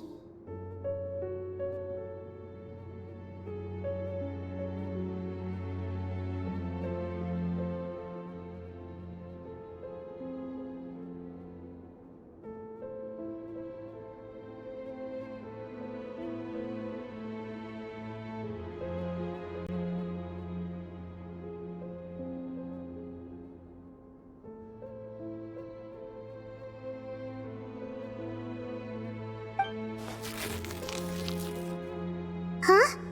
Isn't that the guy from yesterday?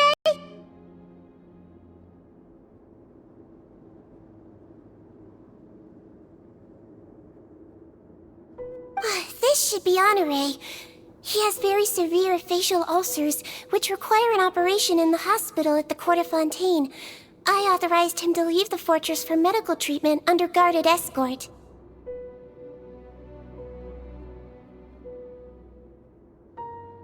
Yes, like I told you. I'm not Potton. I'm Honore.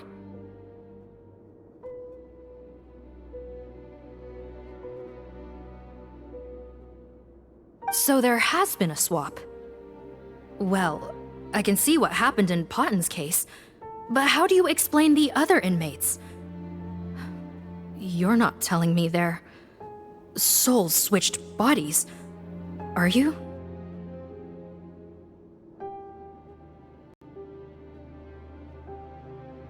No, I believe it was their faces that got switched.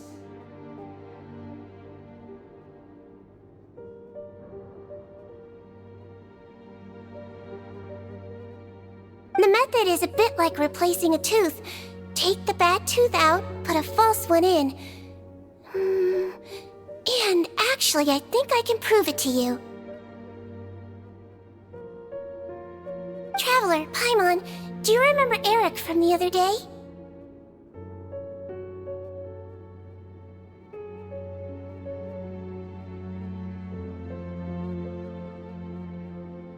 Yeah, sure do.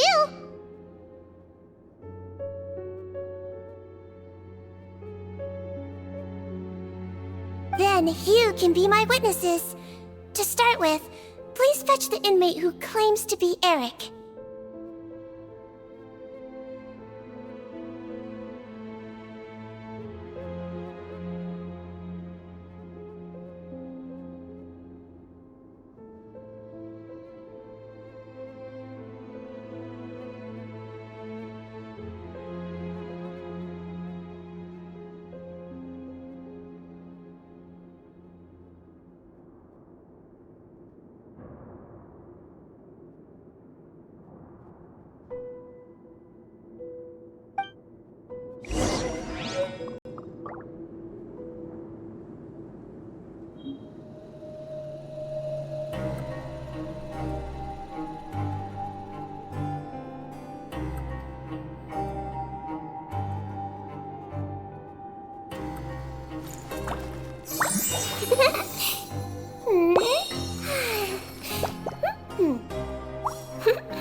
You only get one body, so you gotta take care of it. But it's just as important to take care of your mind.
So, you're Eric?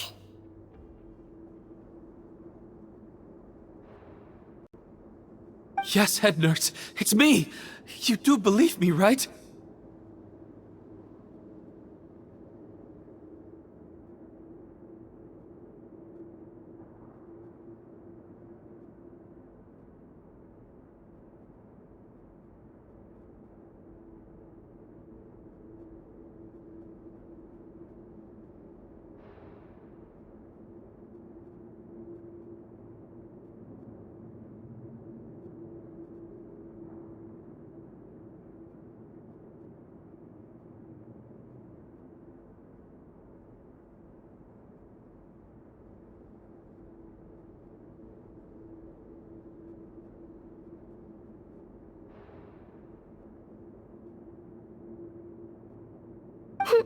I need to do another examination on you.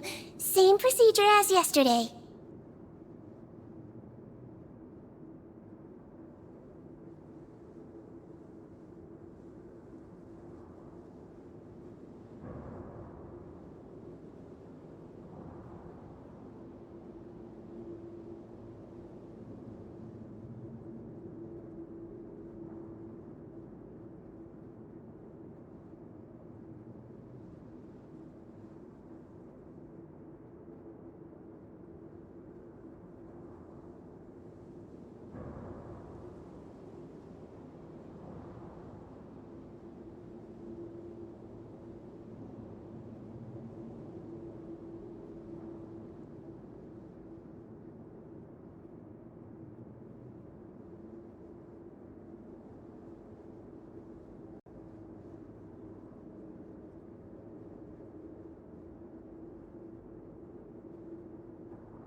Alright, it's the cognition test first, right?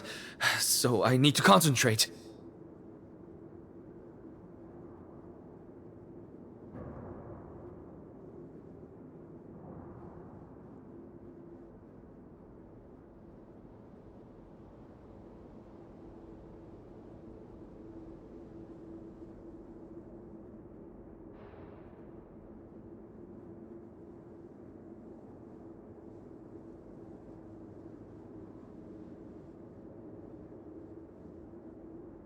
Now, try to recall if you can.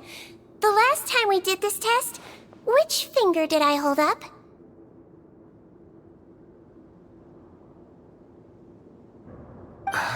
I believe it was your index finger.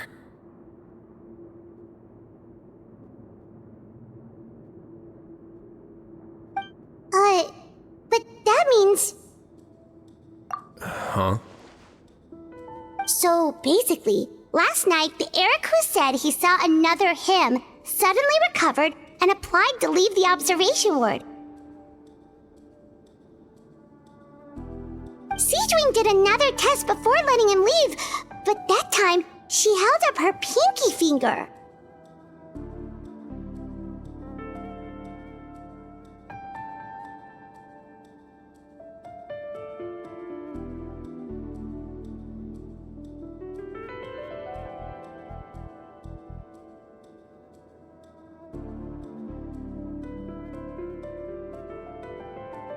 Huh?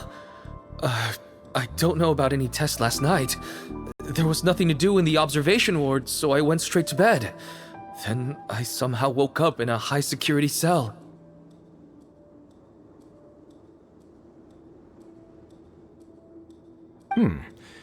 Well, in that case, there is a reasonable explanation for the strange events of the past 2 days.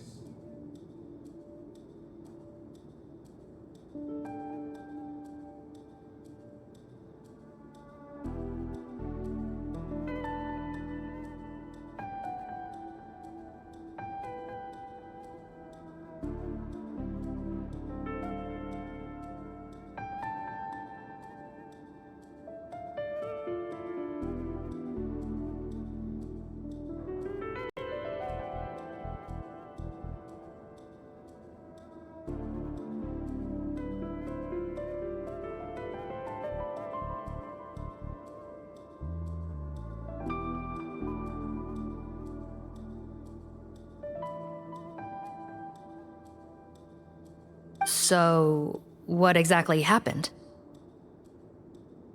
The gang of serious offenders wanted to break out of prison, so they identified a group of scapegoats, namely inmates whose terms were almost up, and planned to switch appearances with them. Last night, when Odilon was on duty, they ambushed him and had one of their group switch appearances with him using their face-swapping method. That allowed them to avoid scrutiny from the other guards. Then, once all the other inmates were asleep, Odilon spent his night shift carrying out the remainder of their switcheroo plan. However, they made one mistake. Henri changed his appearance to match Eric's earlier than he should have done, and ended up being spotted by the real Eric. Real Eric came to the guards for help, but we didn't know then what we know now, so we put it down to hallucination and sent him to the observation ward. However, since one of the gang members was posing as a guard, they simply changed real Eric's appearance and had their Eric take his place, muddying the waters even further. Right, because I put Eric on the observation list by then, and no inmates on that list can be processed for departure until I've discharged them. Hence why the imposters had to pull that little stunt to get fake Eric off the list. Yeah, it all makes sense now! The Duke cracked the case! Well, I can't fault the reasoning. But I'm afraid that we ruled out the possibility of face switching very early on in this process. Criminals altering their facial appearance to commit crimes is nothing new. In fact, one of the explicit duties of the Melazines in the Marechaussee Phantom is to identify criminals in disguise. We carefully examined all the suspects, and there is no evidence that any means of disguise were used in this case. Huh. Well then, how do we explain all this? So far, it seems more likely that the gang stole documentation belonging to the inmates due for release, and are using that to commit identity fraud. Actually, there is a potion that can completely change someone's appearance. If they use that, even a Melazine wouldn't be able to detect it. A shape-shifting potion? Forgive me, head nurse, but this is the first time I'm hearing about it. If such a potion truly existed, it would jeopardize our entire investigative process at the Marechaussee Phantom. Are you certain of this? Yes, I am. But... Please, trust me in my professional opinion as an experienced clinician.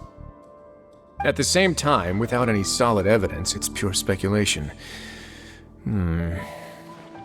If we can round up all the inmates suspected of switching places, then have a little talk with both sides, we might just get our answer. Yep, let's do that. Okay. Well, it was our negligence that meant we had to come and conduct these post-internment interrogations. And I know it's put you out. We'll do it your way. Your Grace, bad news. I paused the releases like you asked, but we were too late. A bunch of people already got processed 2 hours ago. I checked the list, and sure enough, it's all the people who gave statements. 2 hours ago? That's before today's interrogations began. They had this all planned out. So there really was a switch after all. They really pulled the wool over our eyes on this one. We should be able to catch up with them if we leave now, right? Not if that potion is real. They can just switch faces again after leaving the fortress. And if the Maréchaussee's Melusines can't even spot them, we wouldn't know where to start searching. Yikes! So we're at a complete dead end!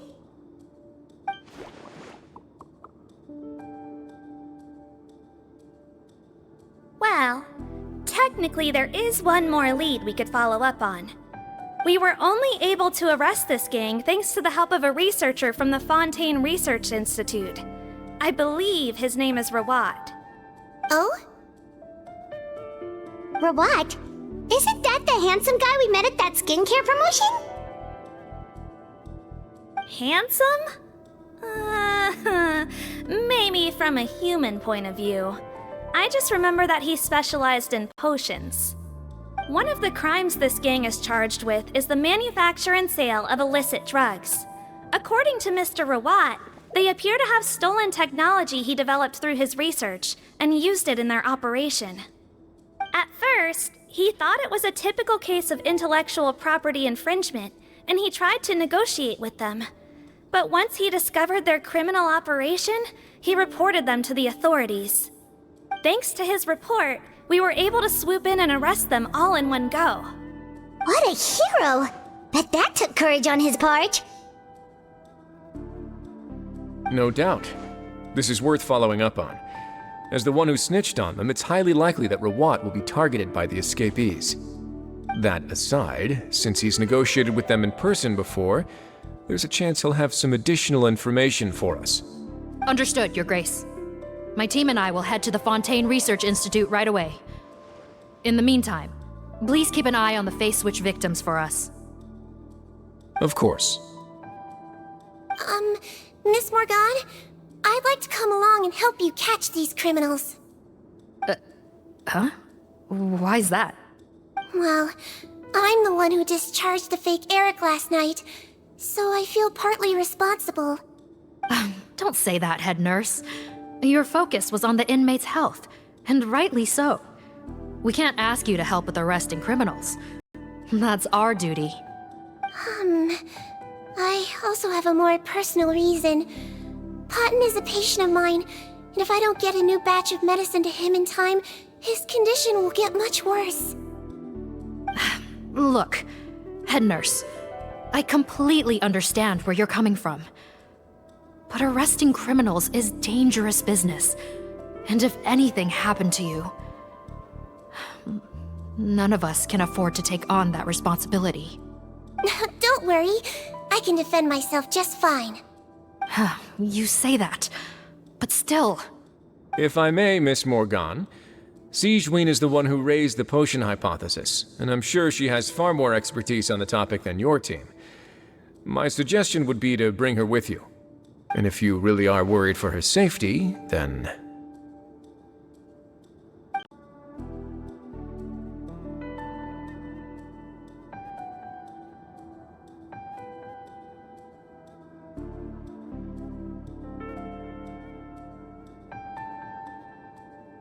Ah, there you go, right on cue.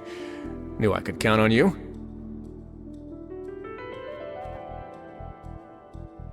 Okay. Well, since this plan has the Duke's blessing, far be it from me to refuse. We should head off immediately. Time is of the essence.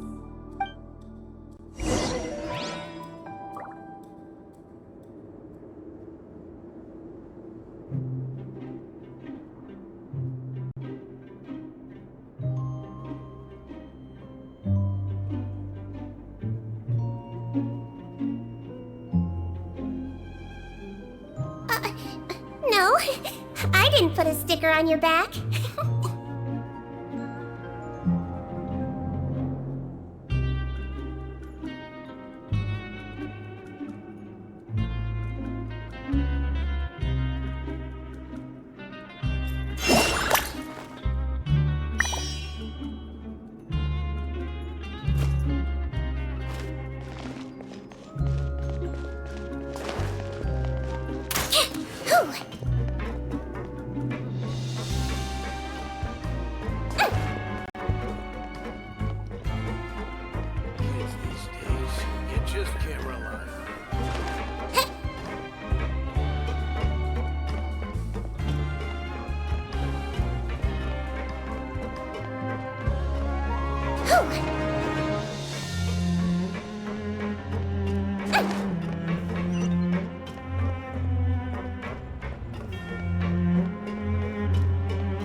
Greetings.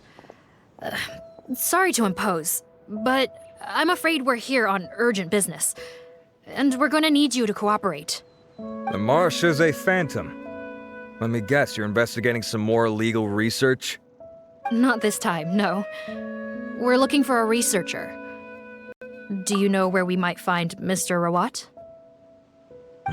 Rawat. Oh yeah, Mr. Handsome, right?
He actually doesn't work on site here very often. There's a handful of researchers in the nearby area who know him pretty well, though. You can see what they know. Just a handful? Paimon figured he'd be the most popular guy around. Well, I guess you could say he's popular, at least on a superficial level. He's blessed with good looks, so he tends to make a good first impression on people. But in all his time here at the Fontaine Research Institute, I don't think he's ever had a single deep conversation about his research with his peers. That's no way to make real friends around here.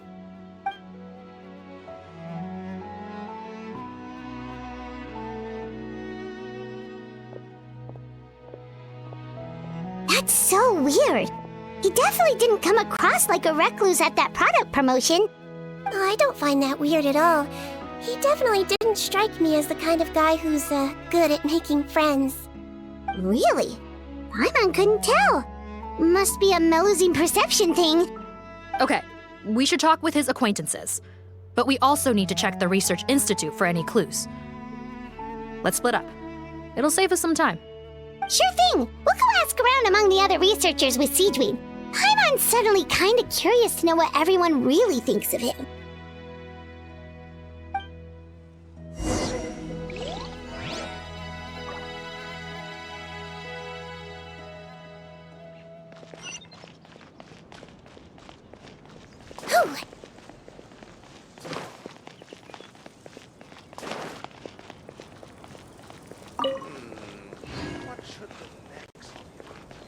Don't slip and fall!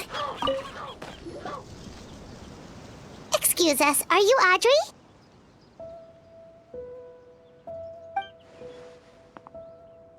That's me. What is it? Are you close friends with Rawat? We're trying to find out where he is. Close friends? You mean because I told him I had feelings for him once? I doubt I'm the first or last at the Institute to make that mistake. Why would you single me out as a close friend? I should have known, really. Men like him, they just enjoy being surrounded by fawning women. They're not interested in a serious relationship. Okay. We were just kind of wondering if you might know where we can find him. Why would I know where he's at?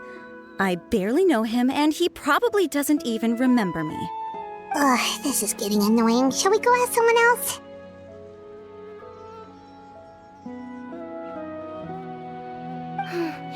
I think she knows Rawat better than she cares to admit.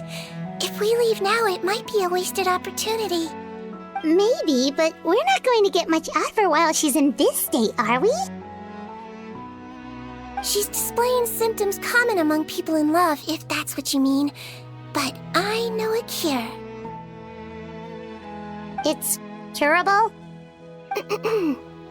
Oh, we're still no closer to finding Mr. Rawat. Oh, by this point, he could be in grave danger. Danger? Wait, why are you looking for him again? Oh, that's right, yeah! The Marechaussee Phantom said that he's been targeted by some pretty bad people. We need to make sure he's safe.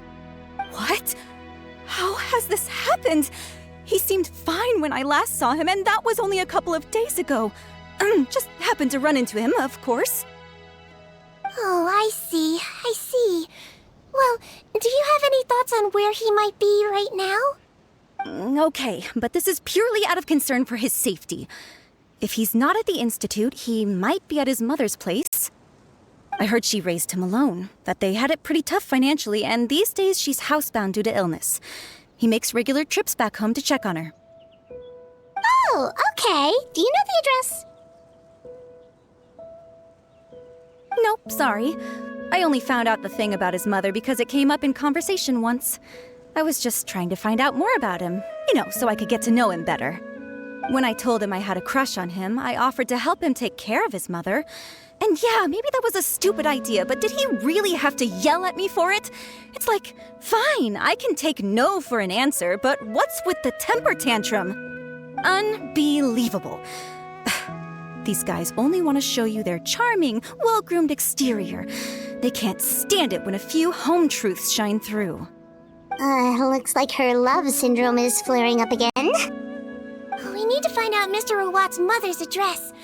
Let's check with the Marechaussee officers when we regroup. Cool, sounds like a plan.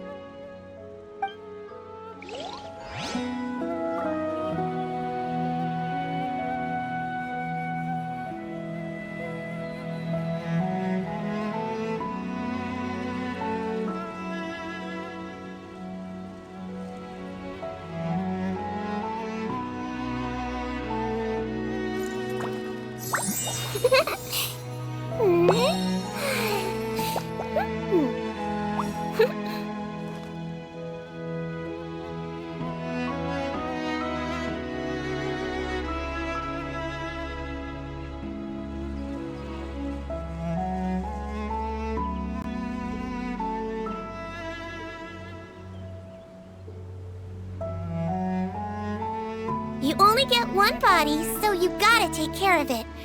But it's just as important to take care of your mind.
Sir, but are you Bertram? Who's asking? Just some concerned citizens helping out the Marechaussee Phantom with an investigation. We'd like to ask you about Rawat's whereabouts, if that's okay. We're told the two of you are pretty close. Not anymore, we're not. Turns out we don't see eye to eye. Oh yeah? What happened? The thing about us researchers is, most of us do what we do for some sort of higher purpose. But not Rawat. All he cared about was how to commercialize his findings. He won't even let you work with him unless you sign a confidentiality agreement first. Also, he has better control over who gets which intellectual property rights. How are you supposed to get any meaningful research done working with a guy like that? Now that I've got my own technical solution for my compressor, I don't need to work with him anymore. So that's what Rawat is really like. We'd still like to know where to find him. Is that something you can help us with? Wait, you're... Yeah, I know you. You're the head nurse at the Fortress of Meripede. Alright, then I'm happy to help you if I can. I respect the work you do. Medicine serves the highest purpose of all the sciences. Wow, turns out Sejuin's got some real clout. Thing is, I have no real way of knowing where he might be.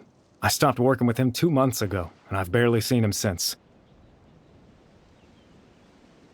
But if you want my advice, I'd say go talk to the peddlers. There's a few he meets with every other day or so. Maybe they know where he's at. Peddlers? Yeah, back when I was working with him, I noticed he met with them quite often. Wouldn't surprise me if they were involved in some shady business together, because it seemed like they went out of their way to avoid discussing anything in my presence. The little I overheard was about manufacturing and selling pharmaceutical drugs. Like I said, he's all about the money. Drugs?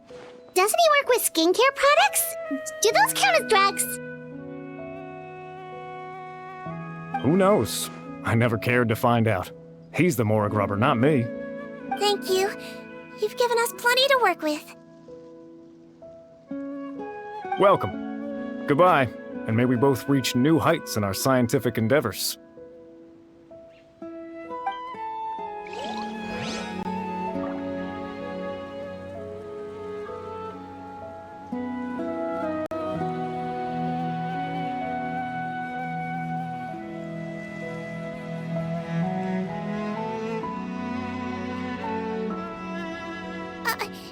No, I didn't put a sticker on your back.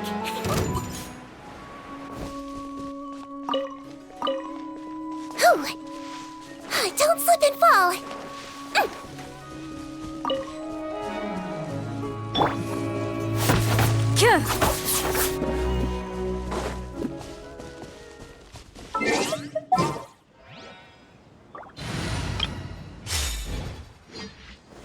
Gather!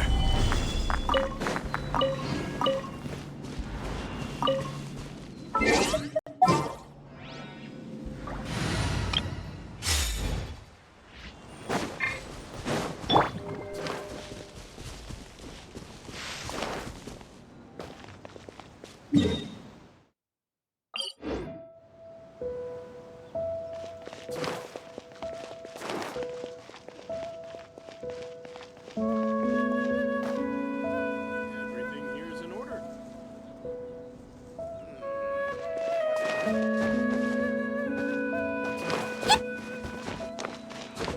I'll be able to continue with my hydrology research.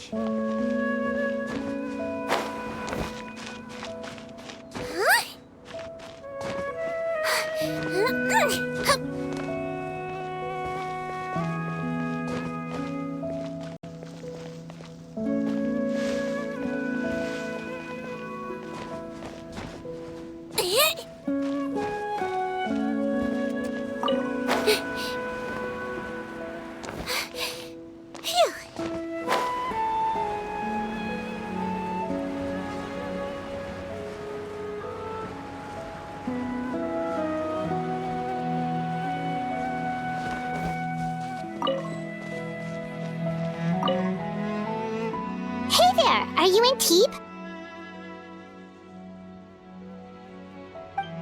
What do you want?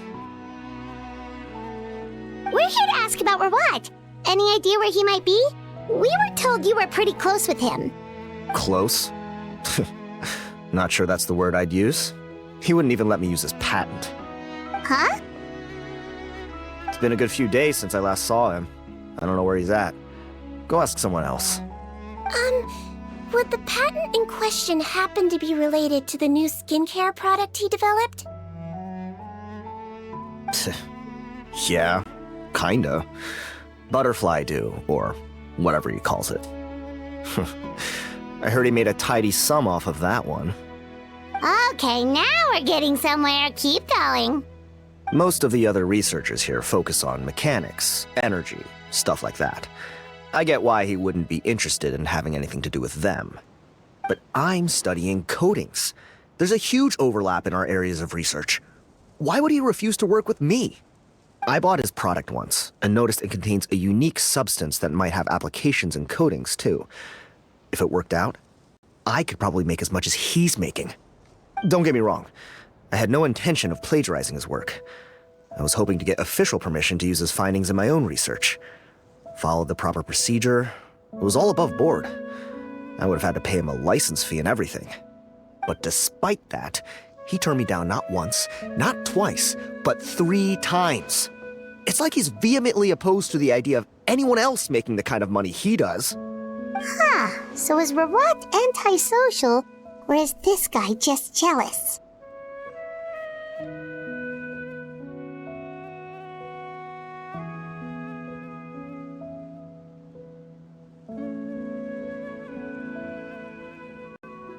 Well, it doesn't look like we're gonna get any info about Rawat's whereabouts from him. Let's go! Wait, 1 second. Mr. Antibes, next time you go shopping, you should buy some Buell fruits.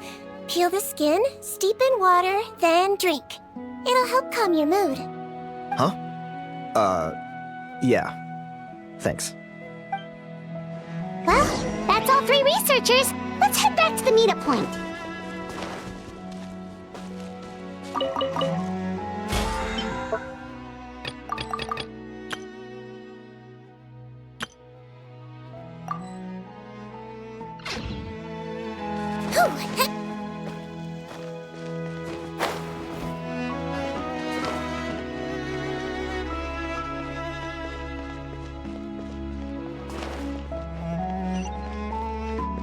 Don't slip and fall!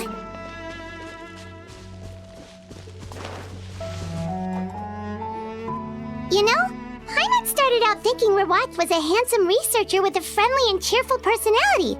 It's such a surprise to learn that his peers have a different impression of him.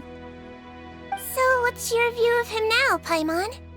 A handsome researcher whose difficult upbringing turned him into a profit chaser with a chip on his shoulder? So your thoughts about his appearance haven't changed at all? Well, his looks are kind of a big deal, at least in Paimon's opinion. How does such a handsome guy end up being so antisocial? Even with his difficult family background, it just doesn't make any sense. You can't judge a person solely based on their appearance. Head nurse. Traveler. I assume you've spoken with the researchers. What did you find out? Bertram mentioned Rawat's involvement with some pharmaceutical merchants. Do you know if he's registered any pharmaceutical brands? Since he was a whistleblower on such a huge case, I ran a background check on him. I don't remember there being any brands under his name. How strange. If he was so focused on commercializing his research and averse to sharing his technology with others, why wouldn't he have registered his own brands? Maybe he and his business partners needed to avoid public scrutiny? You think he may have colluded with the gang? Well, the crime was manufacture and sale of drugs, and that would certainly be in his wheelhouse. We can't rule it out. Isn't that pretty unlikely, though? He was the one who blew the whistle on them! Most children who come to me with tooth decay have suffered pain for a long time already, but they'll still try to hide the fact that they eat too many sweets. Grown-ups and children aren't so different in that regard. If you say so. I saw him when he came to make his report, and I certainly didn't get the feeling that he was the type to collude with criminals. Perhaps it's more likely that they were coercing him. You mentioned that he comes from a poor family. So, it's possible that the criminals approached him asking for academic support, luring him in with the promise of riches. By the time he discovered who they really were, he was in too deep. They had leverage on him, so he was forced to keep working for them. I've seen it happen many times before. That does make a lot of sense. It would definitely explain why he was so unwilling to cooperate with his fellow researchers. No wonder he's so unsociable. He must be on edge all the time with a gang of crooks breathing down his neck. In that case, the situation could be worse than we thought. If Rawat was working with the escaped inmates, they're sure to know more about his whereabouts than us. Oh, there's a good chance they'll get to him before we do. Based on the information we've gathered so far, he was last seen 2 days ago. If no one's seen him since, maybe we're too late. 2 days ago? So he went missing right after that product promotion. That was the same day he reported the criminals, too. Not a good sign. Don't worry, everyone. I believe we still have a chance. Since he disappeared right after blowing the whistle, it's likely that he's gone into hiding. Yeah, he must have been worried that they'd come for him. All the more reason to find him as soon as possible. The only lead we have at the moment is his mother's house, which you mentioned earlier. Seath, think you can find the place? Yep. When you register a brand, the Court of Fontaine requires you to provide a legal address. The one Rawat wrote down was in the outskirts of the city. That should be the place. Okay, then there's no time to lose. Let's move.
Don't slip and fall!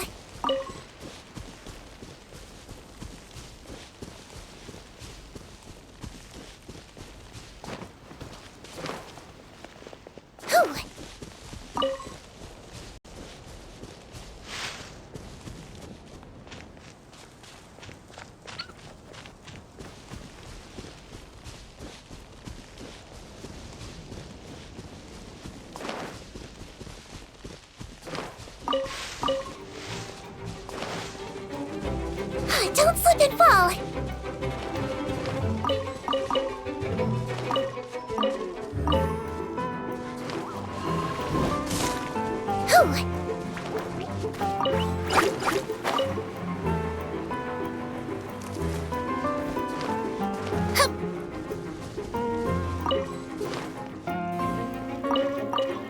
If only I had loose.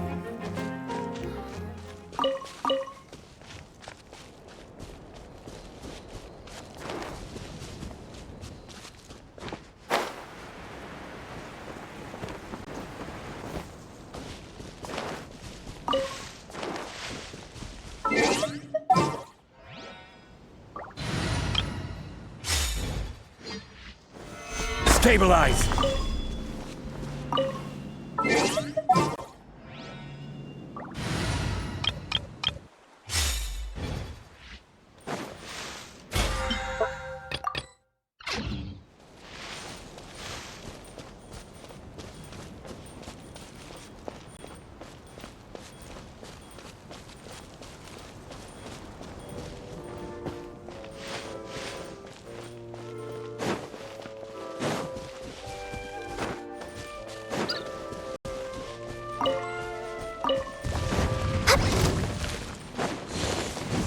Access denied.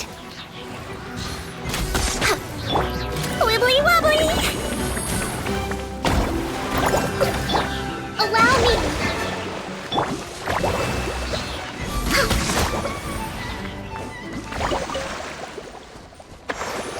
We're way behind schedule.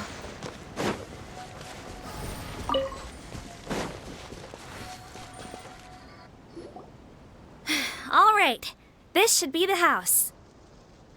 I'm pretty sure this was the address. Okay, I'll knock.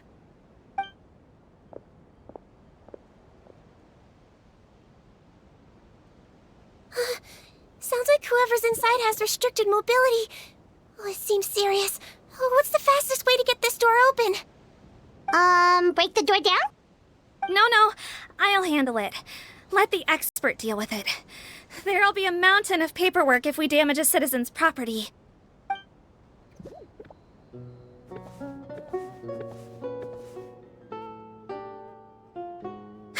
Calm down. Deep breaths. Remember your training. Control your strength. And... it's open! Seath, take a few people and lie in wait. Keep your eyes peeled for any activity around the house. The Traveler, head nurse, and I will go inside.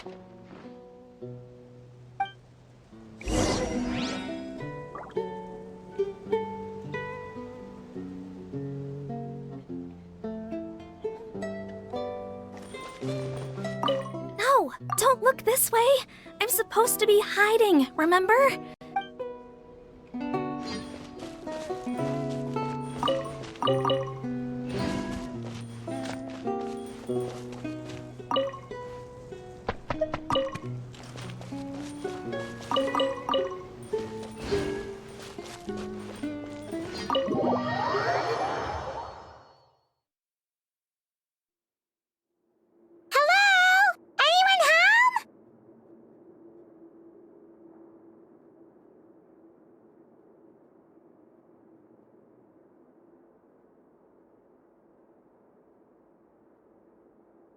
Oh, there. On the bed, there's an old lady. That's gotta be Rawat's mother, right? She doesn't look like she's in any state to be answering our questions, though.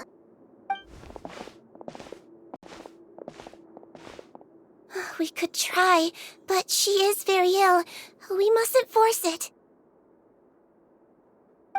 Well, doesn't look like Rawat's here. She's the only one we can talk to. Yep. Allow me. Hello, ma'am. Might I ask if you're Rawat's mother? We are trying to locate him.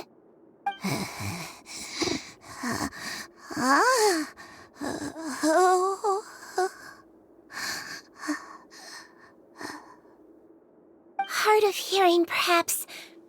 Does anyone have a picture of Rawat? I have one here. I'd like to show you a photo, ma'am. Is this your son? Do you know where he is?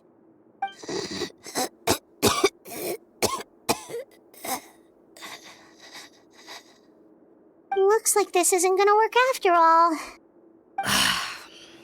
Well, looks like we're out of leads. If Rawat's not here, things are looking very bad for him. Is it possible he could have avoided returning here because he knew he'd be in danger? Maybe. But if so, where do we look next? Maybe we should take another look at the Institute. Guess so. I suggest we all return there now. We found a good amount of useful information the first time, but perhaps there's something we missed. This is our last hope.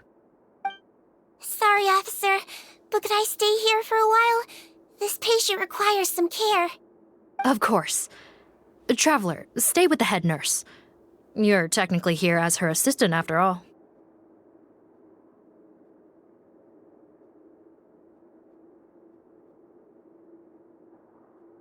Also, I'd like some Marechaussee members to stay as well, and keep an eye on the area. Why's that? If Rawat knows how serious his mother's condition is, he will return. Got it. Okay. I'll tell the squad members in hiding to stay put and keep a lookout. Thanks for helping me out yet again, Traveler and Paimon. No problem. But when you say her condition is serious, do you mean... Yes. She's barely clinging on to life. Oh. Let me take care of a few things first. Could you pass me the towel over there? Yeah, of course.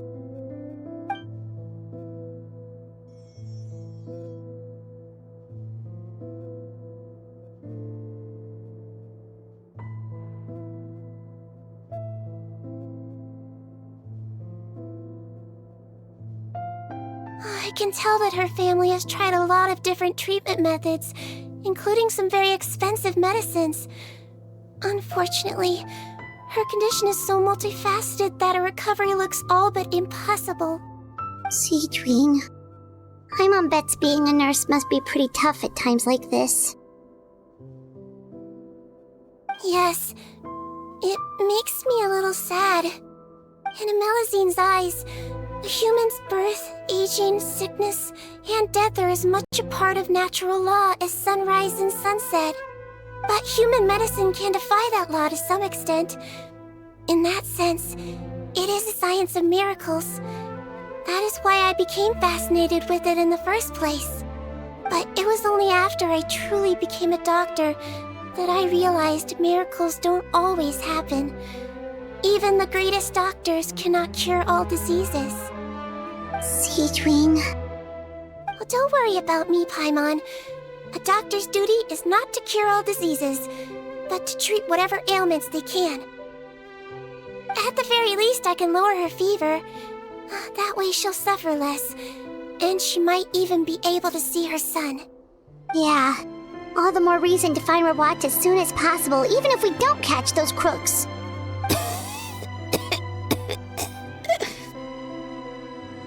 Oh, her fever is getting worse. Could I get some hot water?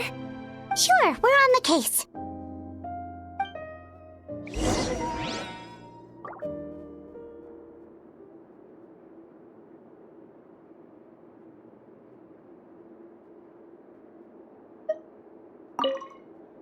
I'll take care of her. Fetch me some hot water if you would.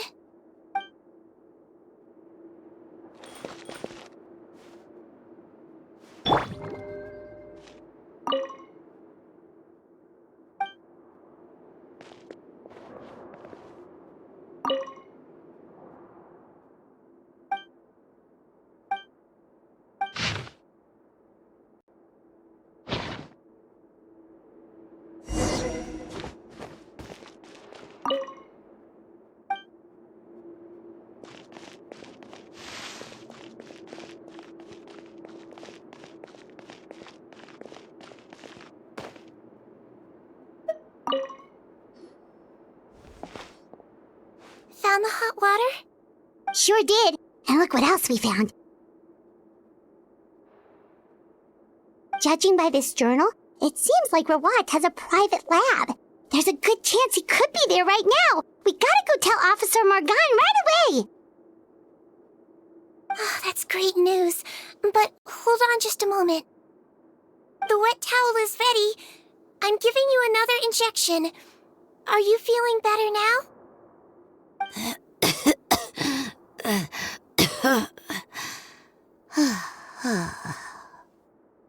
It's all right.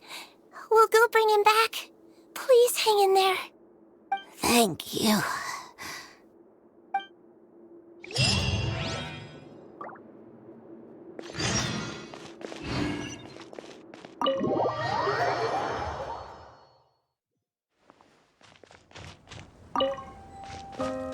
No, don't look.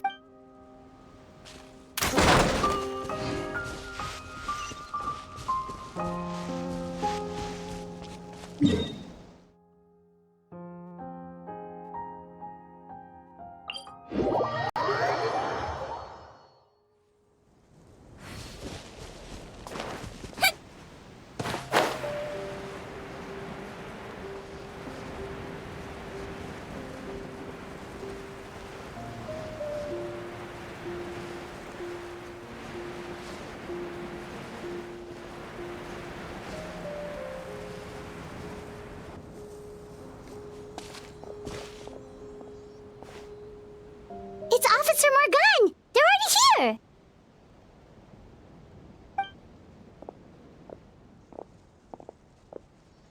We came as soon as we heard the news. I can't believe we were so careless. The most crucial information of all was hiding right there, in that room. And we missed it. Don't blame yourself. Right now, we need to focus on finding a way in. There's a mechanical door over here! Hopefully the instructions in Rawat's journal will help us open it.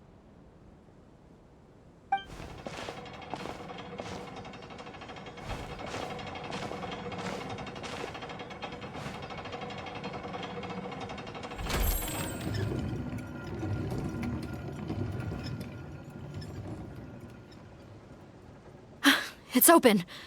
Let's go in.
Don't slip and fall!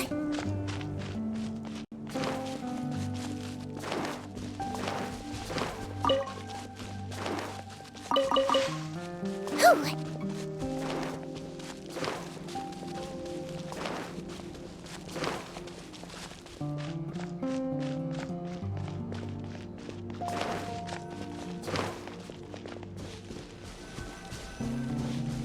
Don't slip and fall!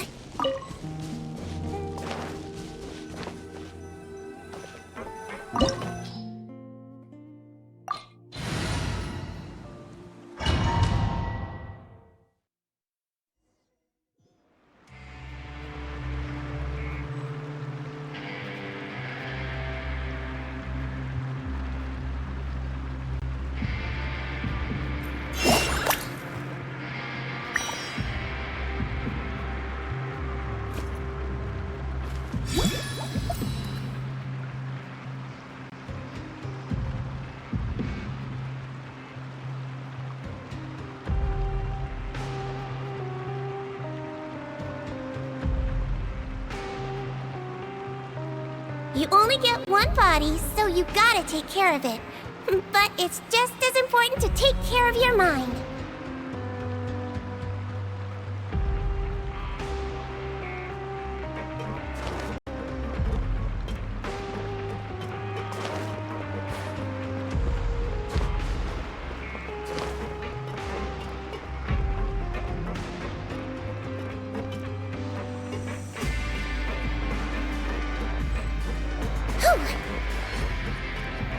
How did they get in here?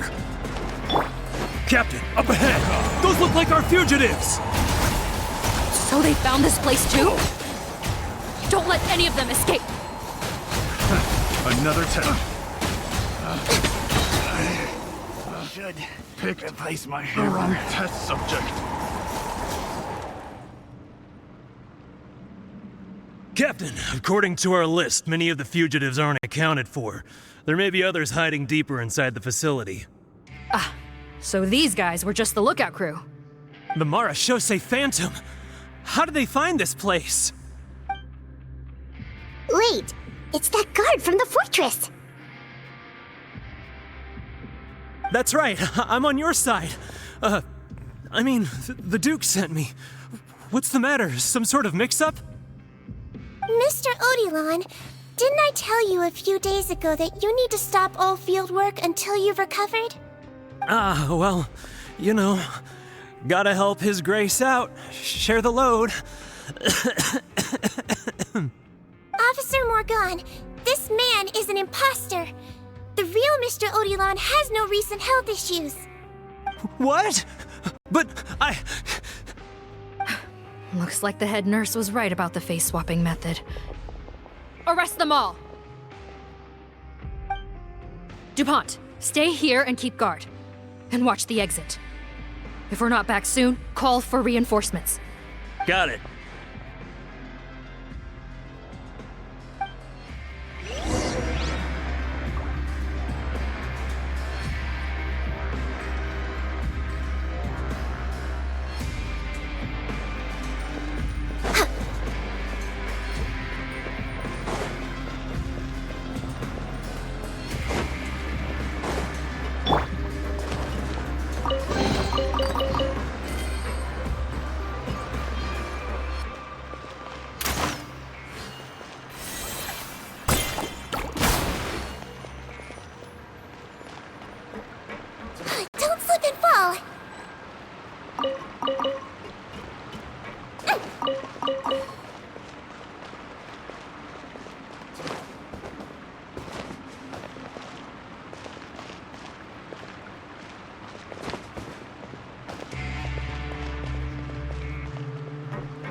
So many jars. Was this some sort of production facility? This scent. It's probably the ingredients used to make butterfly dew.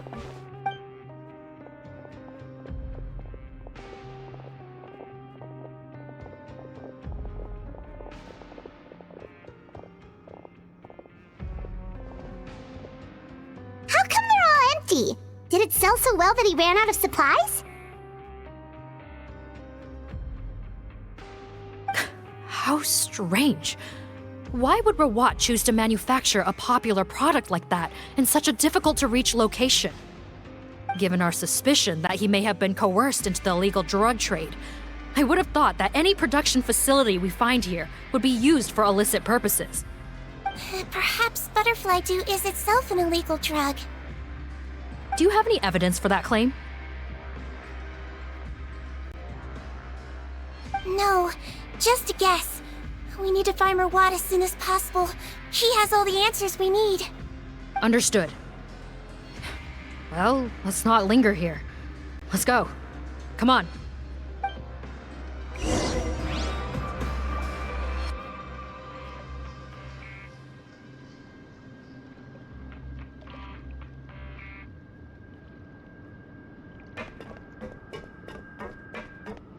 Don't slip and fall!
Doesn't look like we're gonna get this door open. Let's find another way around.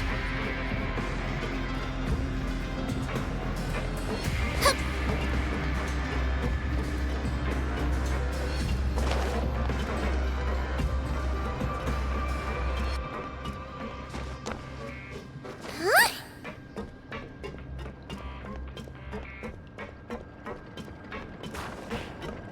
This one's closed too! What's with those carts and tracks? Oh, maybe it's one of those doors that opens when it senses cargo passing through. There's a loaded cart right over there. Let's bring it to the door and give it a try.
Hold the line! This is long overdue.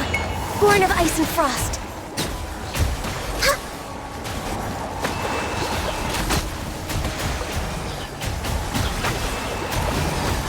Access denied.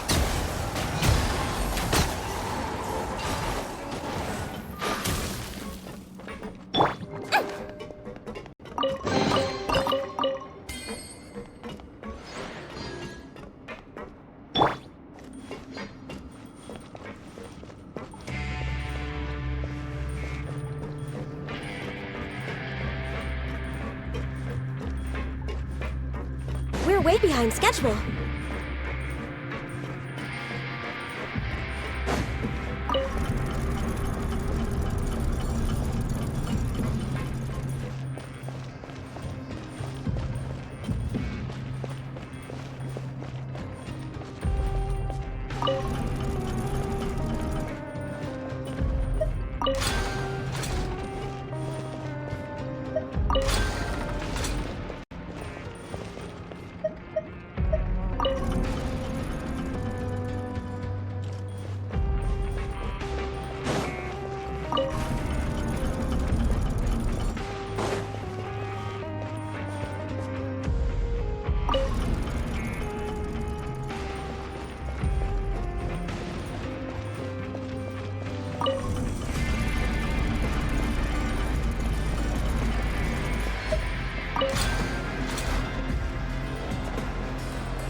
This room's much smaller than the others.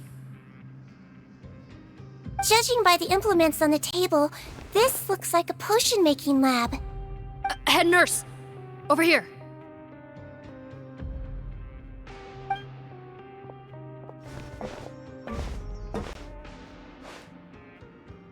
Let's see. Huh? Robot's clothes? Why would he change here?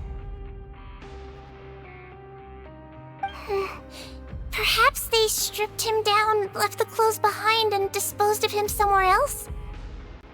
Yikes, Deedween, where did that come from? Oh, what a tragic way to go. Especially with such a bright future ahead of him.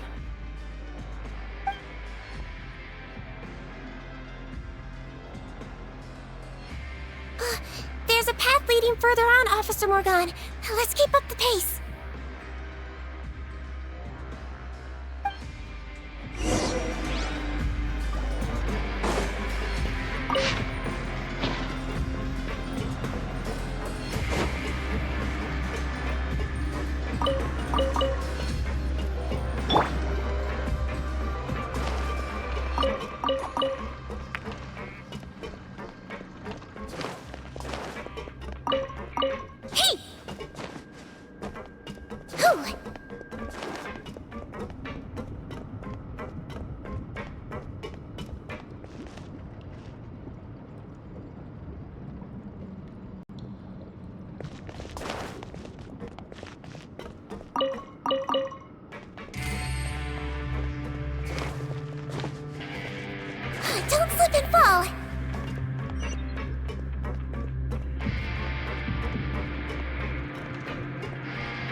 There's a whole bunch of people in there!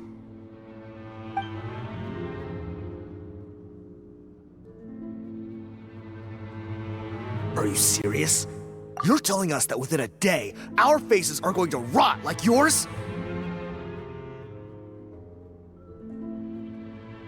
Fontainian physiology changed dramatically after that great flood, and it's not as compatible with this face-changing solution as before.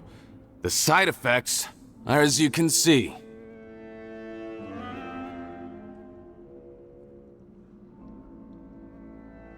Why didn't you say anything before we all used it? Look, my plan got you all out of prison, didn't it? You'd have much bigger problems to worry about right now if the Marshal say Phantom found out about your other crimes. Consider an ugly mug getting off lightly.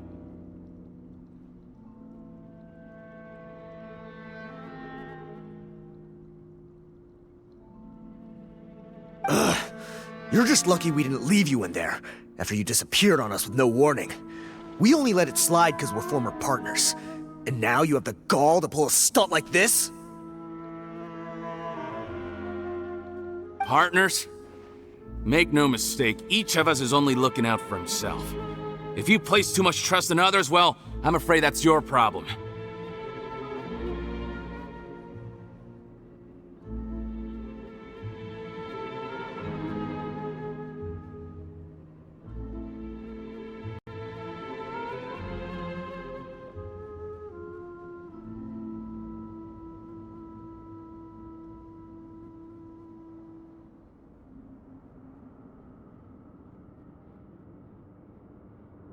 You hid things from me too.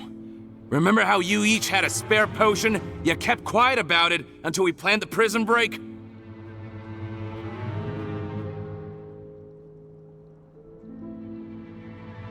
Oh, and you didn't have a secret spare?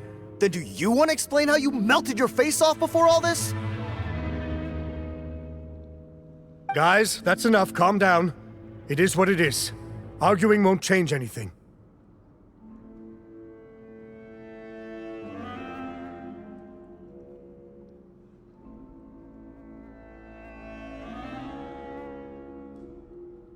What's the plan, Fontaine? I'm assuming you brought us here for a reason? There is no plan. We followed him here on the promise of more juice, but it turns out there ain't a drop here. Besides, what does it matter now anyway? He already said, even if we did get our hands on more of that stuff, switching faces again solves nothing. They're still gonna melt off eventually. I said enough arguing! Fontaine, tell us the plan.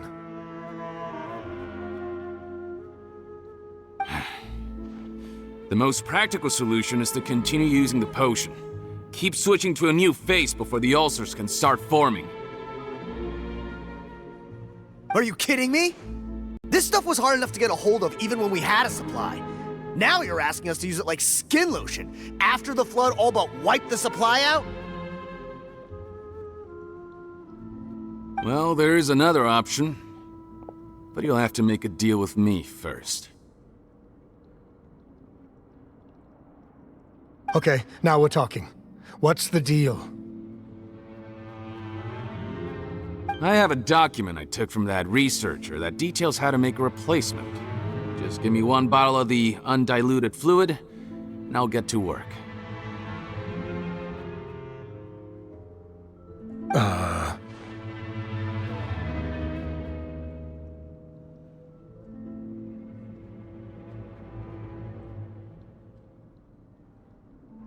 What's the problem? I thought you always kept reserves. Or do you really just have one spare bottle each? What do you think? That we were shipping them into the fortress of Nereides by the basket load? Well then, say hello to never showing your marred faces in public again. Ugh, I've heard enough! Get him! Let's see if that document even exists!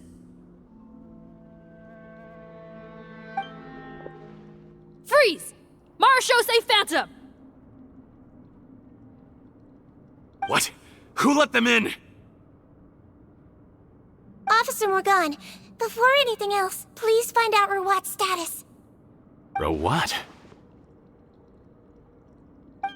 I don't see him.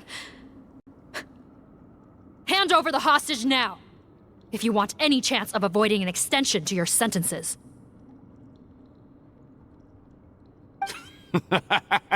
Spare us your condescending attempts to coax us back to our cells. You think we're looking to negotiate? Rawat is dead.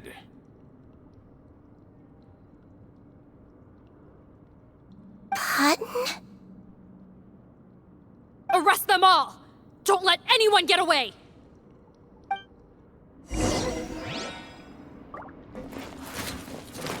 He might feel a little prick. Let's see!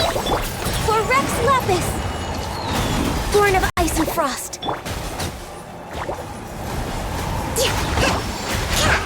Allow me! Where evil lies, shoot on sight! Into the shadows.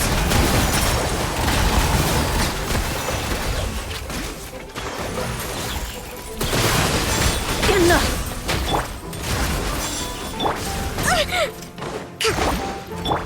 Let's blow bubbles! Hold the line! A brash maneuver! No touching!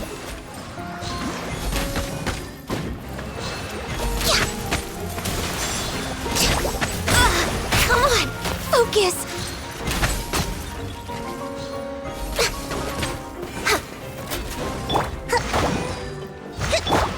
Wibbly wobbly! Rest and rebuild!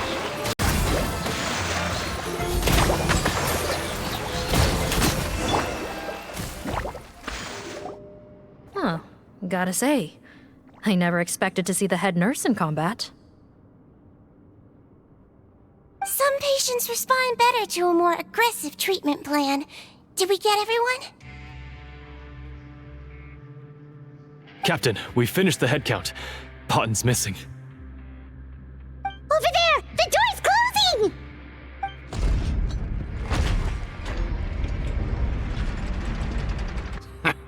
One group trying to arrest me, another trying to hunt me down. Good. I gotta kill two birds with one stone.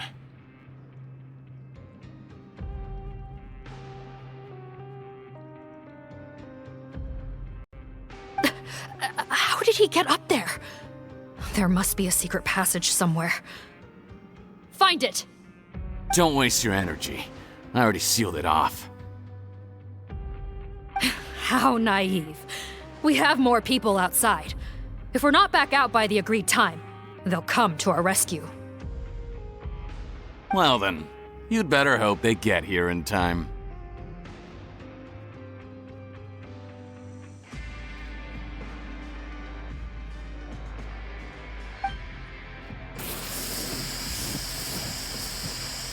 There's some kind of gas leaking from the pipes.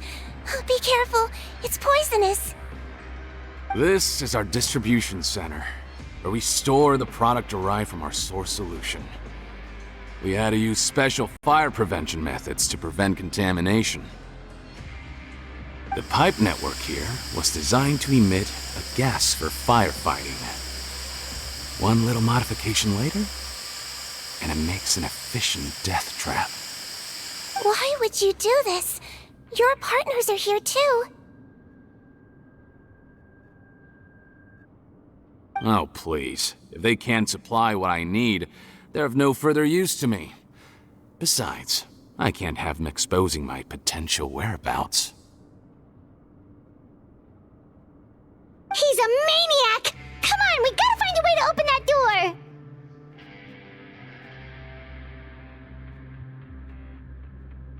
Go ahead, struggle in vain. Once the last of you croaks, no one will ever find me again. So long! Are you sure you're ready to leave, Patton?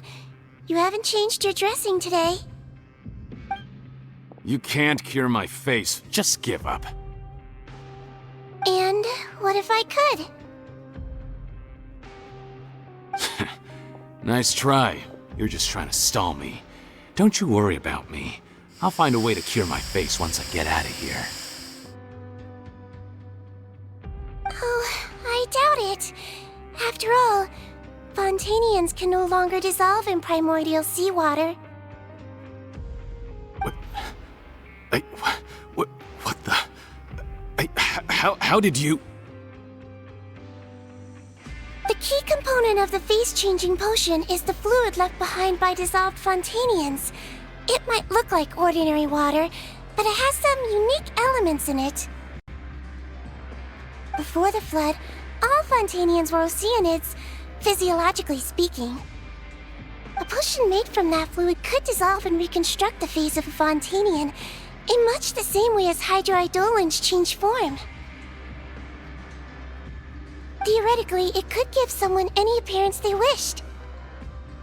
But since the flood, Fontainians have become true humans.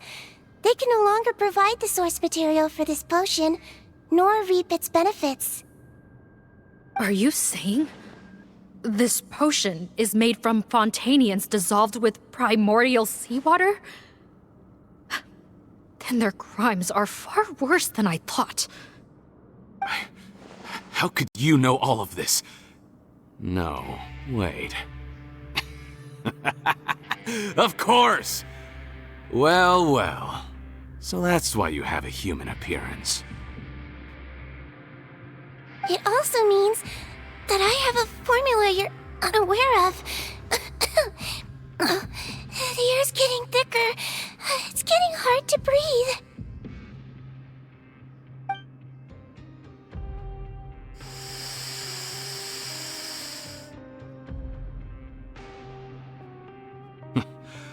I might get to make a deal today after all. Alright, keep talking. How do you intend to give me the formula?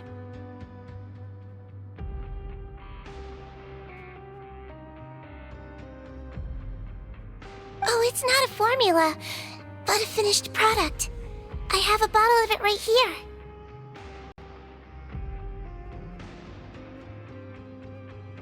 What? When I tried Rawat's skincare product, I noticed it had a certain special component in it. So I had my friends gather some other ingredients for me, and sure enough, a little experimenting later, I produced the potion. I'm guessing his skincare lotion contains the fruits of your joint research? Huh. Impressive guesswork. Yeah, we were his supplier for some of the raw ingredients. But it only contains a tiny amount of the active ingredient.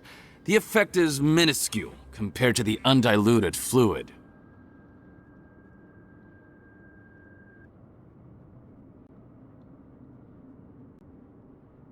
Well, I found a way to reverse the dilution process, giving the skincare lotion a similar effect to the fluid it is derived from.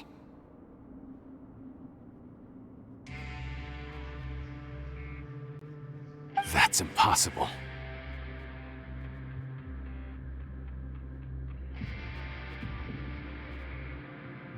If I tell you some of the ingredients, I think you can figure it out.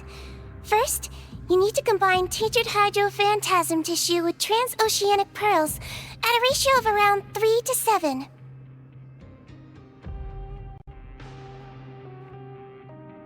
Tainted hydrophantasms and transoceanic pearls. I see. Can't believe I never thought of that.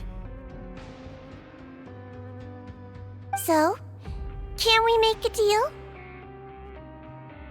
Sounds good to me. There's a delivery pipeline beneath this window. Drop the potion in, and I'll release you all.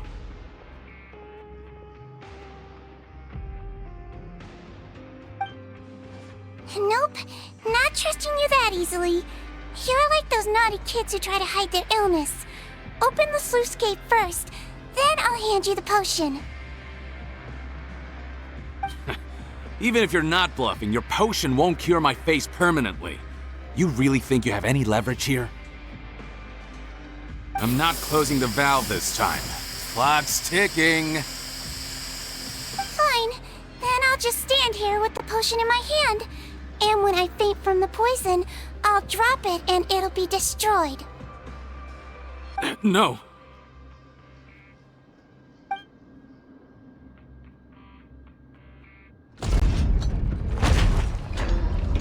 It's open!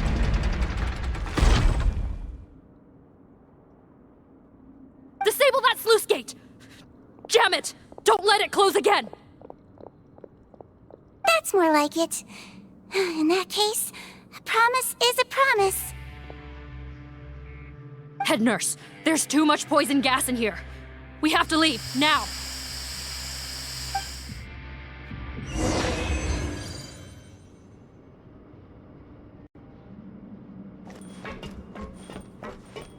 Next on the agenda...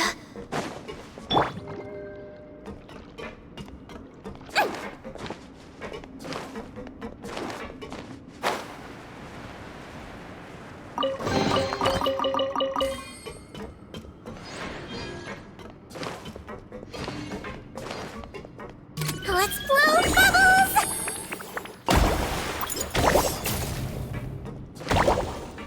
Hoo!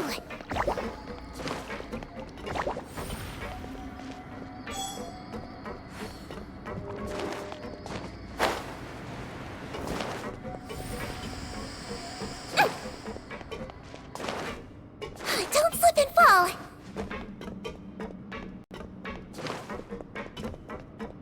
Hoo! Don't slip and fall! Hip.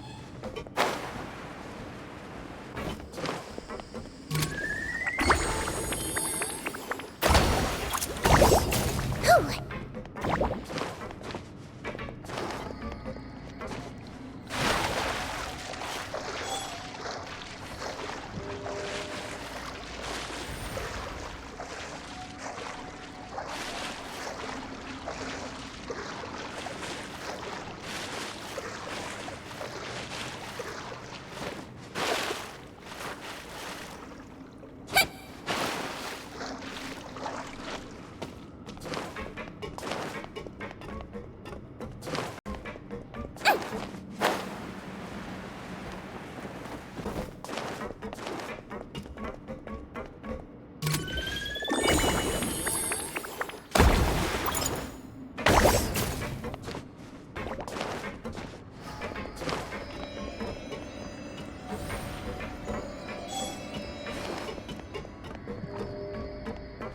Don't slip and fall!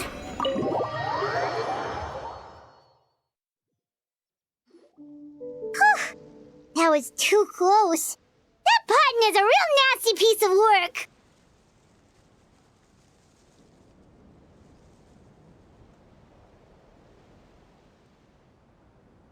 Oh, don't be too quick to sit down. Moving around a little will help relieve the soreness. Same goes for you, Traveler. Oh, but Paimon, you should be fine, right?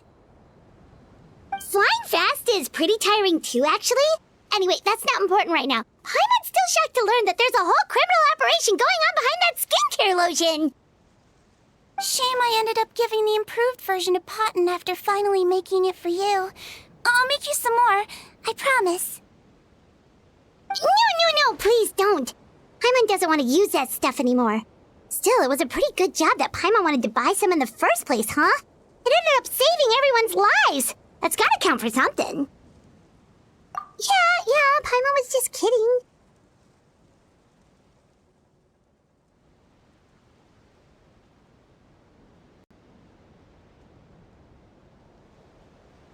Head nurse, I've done a final head count of our team and the criminals. Everyone's here and doing fine. We're ready to escort the fugitives back to the fortress of Meropide. It's a shame that we didn't find Rawat. At this point, I'm afraid he's probably deceased. What a horrible bunch. Especially that Potton guy. If he hadn't made good on that deal, we'd all be dead because of him.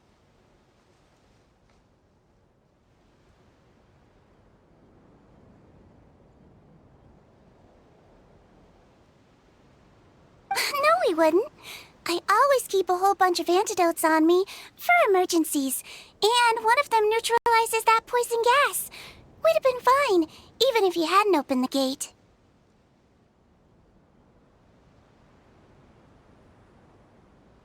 What? Then why did you give him the potion? If this is true, I must concur. Sorry to be blunt, but I think you made a bad decision by handing him that bottle. If he changes his appearance and flees Fontaine, it's unlikely that we'll ever find him, no matter how cooperative his accomplices are when we question them. No, you don't understand. I gave him the potion precisely so we could be sure where he'll go next. What do you mean? We gotta hurry. She won't last much longer.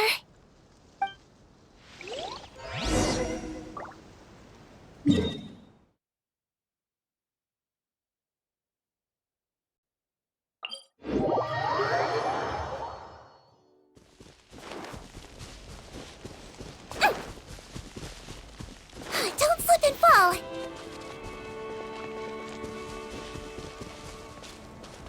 Ooh.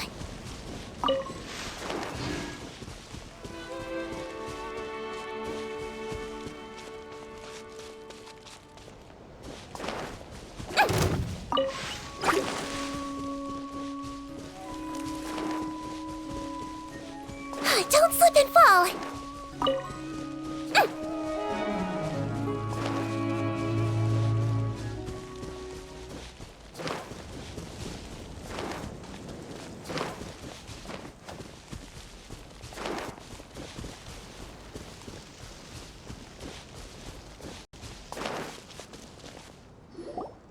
Don't move a muscle. I might be short, but I pack a mean punch. Captain? You're just in time. While I was lying in wait, I spotted this crook snooping around, trying to find a way in. So I detained him. Oh, his face. Are you... Potton? So this is where you were heading, huh? What? This is how Potton looked before his face was marred. His current appearance matches the mugshot on his arrest warrant. I see. Wait, so what's going on? Wasn't the whole point of the potion to disguise himself and escape Fontaine? Why would he change back to his original face and run right into our trap? Enough of this nonsense. Let me in! You better pipe down. There's an old lady in there who's very sick. No way are we letting a crook like you inside. To heck with it. Listen to me. I'm Rawat. That's my mother in there. He's gotta be lying, right? Rawat was a victim in all this. He was forced into it against his will. How can he and this monster be the same person? Forced against his will? That's the funniest thing I've heard all day. Back when I was being coerced, everyone thought I was colluding of my own free will. And then when I actually became a criminal in my own right, you all suddenly thought I must be under duress. Amazing what a difference a handsome face makes. Save us the speech. Explain yourself. You want an explanation? Fine. I'll tell it how it is. When I was just Potton, the whole world treated me with contempt. Ew. What do you want? Get away from me. Women despise me. Collaborate? You don't look like much of a researcher to me. My peers scorned me. Mr. Fontaine, was it? I'm most interested in your research. Consider my offer carefully.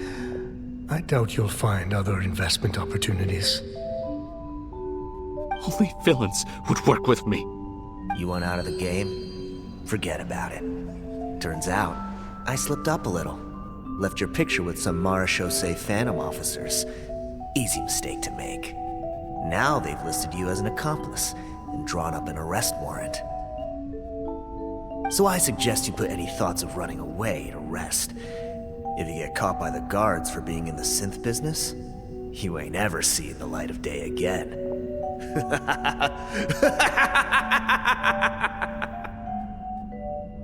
There was no way out for me. Until I could stop being Potton. Mr. Rawat, I have something I'd like to tell you. I became popular with women. This new potion you developed is fascinating. Genius, in fact. Would you consider working with me? I'd be happy to sign a licensing agreement. My peers looked up to me. I'm very interested in your research, sir. You must no doubt have offers from countless investors, so far be it for me to ask for a full collaboration, per se. I merely wanted to express my interest. No pressure at all, naturally. And the villains even began to fear me. Becoming Rawat showed me what a superficial world we live in. But I did not hold a grudge.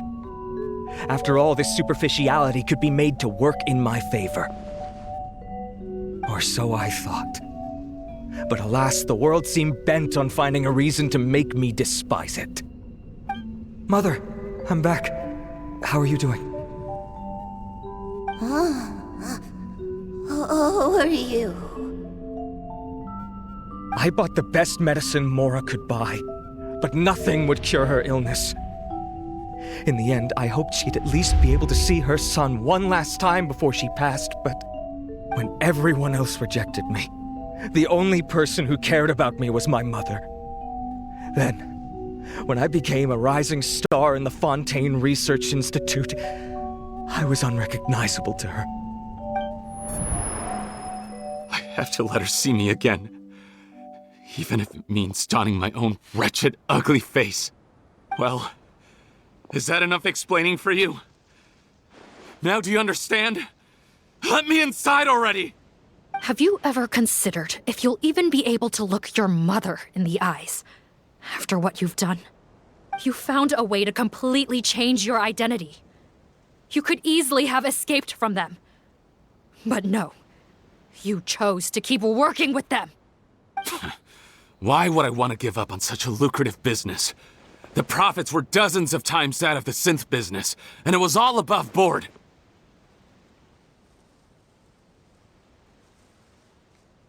So you kept being a villain just for the money? Villain? By what standard? Is doing evil deeds really what makes someone a villain in your eyes? Or does it all come down to the way they look? None of you saw a villain when I was wearing my other face, did you? You have no right to judge me! You're all just fake people living in a hypocritical world! I regret nothing! My mother would understand! You're a villain to the core! But especially that tongue! Honestly, I don't see a villain when I look at your current face either. Don't humor me. You don't seem surprised by my confession in the least. How long have you known the truth? I didn't know anything for sure until you chose to take that potion bottle and spare our lives. But if you're asking when I started suspecting you, it was the first time you came to see me at the infirmary. I had to confirm my suspicions. That's why I chose to join this investigation. Are you kidding me? A young, promising researcher and a wretched criminal? What on earth gave you the idea that they could be one and the same person? Well, there were no visual clues. This potion's face-changing effects are very powerful. Even as a Melusine, I couldn't see through the disguise. But I believe I understand humanity a little better than most of my kind. Humans have certain fundamental qualities that do not change with their appearance. Fundamental qualities, huh? So you think you're the one who's seen through me, do you? Most people probably don't know this, but I think I can guess what your deal is. Melusine constitutions are very close to that of water, so it stands to reason that the potion should work on them too. You use it yourself, didn't you? That's why you have a human appearance. Cedrine? Yes, you're right.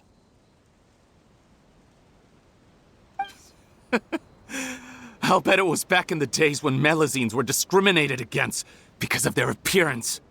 It was either carry on living in the gutters as part of an alien race cast out by humanity, or become the head nurse of the fortress of Meripede, revered by all. Not a hard choice to make. It's a no-brainer. So you see, you and I were the same. And I'm the one who saw through you! That's not important right now. You came here to see your mother, didn't you? Well, I can grant you your wish.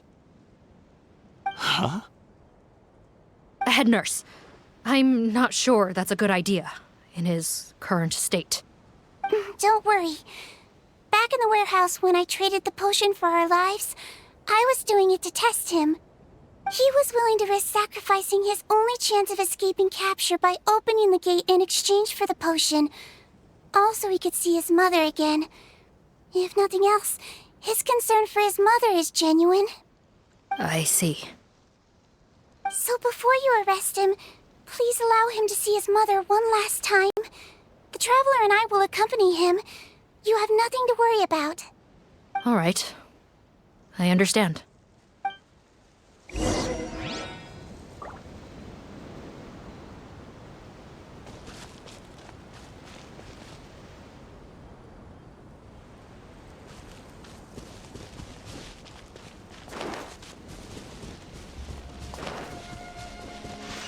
Don't slip and fall!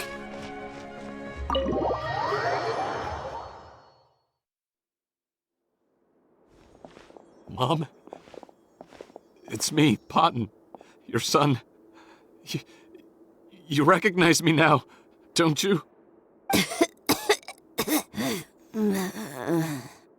Mom, what's wrong?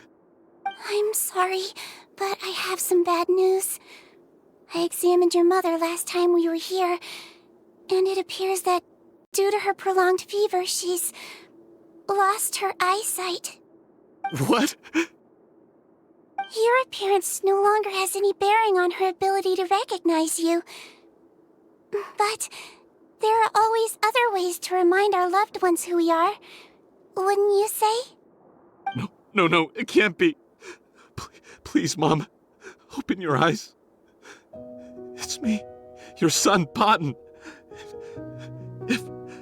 If you really can't see my face, then here, take my hand. Tell me you feel your son's hand. I've done so much to get to this point. Please, you have to recognize me. No. The temperature of his palm must have changed. I'm sorry. It seems I couldn't bring him back to you after all.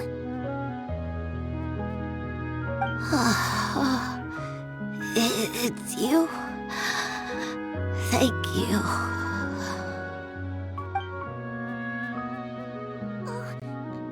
Of course. Mom, why will you answer her and not me? Why? No more questions, Potton. She's gone. Mom?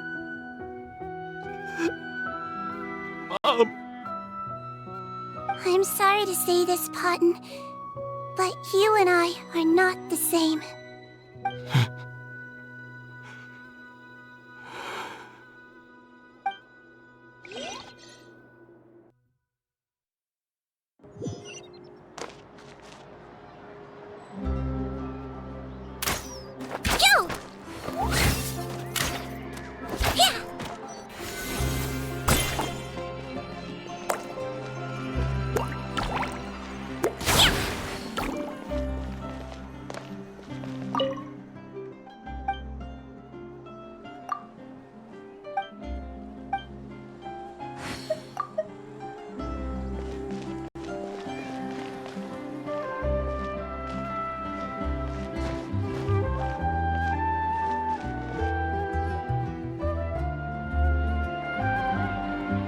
wait is over, everyone!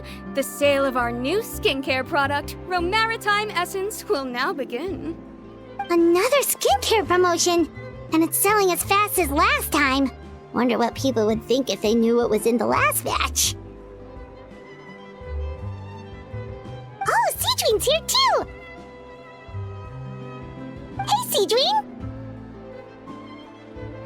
Oh, Traveler Paimon, hello! I hope you two got a good rest yesterday after all your hard work. Of course! Nurse's orders, right? Anyway, are you here to take notes for your next article? Actually, I'm mostly here to help Officer Morgan wrap up yesterday's case. Ah, that reminds Paimon. That stuff sold like crazy, didn't it? Is it gonna cause huge problems? Nope, there's nothing to worry about. Unless modified, Butterfly Dew is an excellent skincare product that's completely safe to use. Besides, officers have already retrieved all Butterfly Dew purchased on the market. Now it's just a matter of disposal. After consulting Monsieur Nervulette, I came up with a way to neutralize any harmful effects, so it'll evaporate naturally without polluting water or soil. Wow, it's Seedween to the rescue again! Thank you for serving as our consultant, head nurse. All the butterfly dew we recovered has been disposed of, according to your instructions. Great! Good job, everyone! Also, you mentioned you wanted a copy of Rawat's interrogation records. Well, technically, Potten's records. Anyway, I have them with me. Here. After he saw his mother for the last time, it was like all his mental defenses came crashing down. He put up no resistance during the interrogation, and answered all our questions. We learned a lot.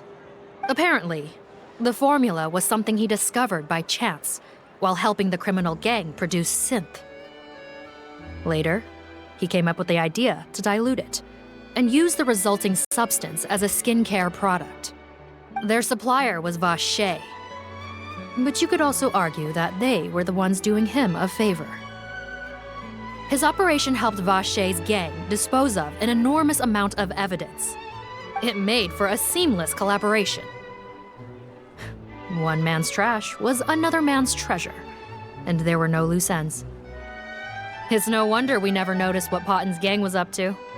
Vache again, huh? Is there still no end to the harm he caused?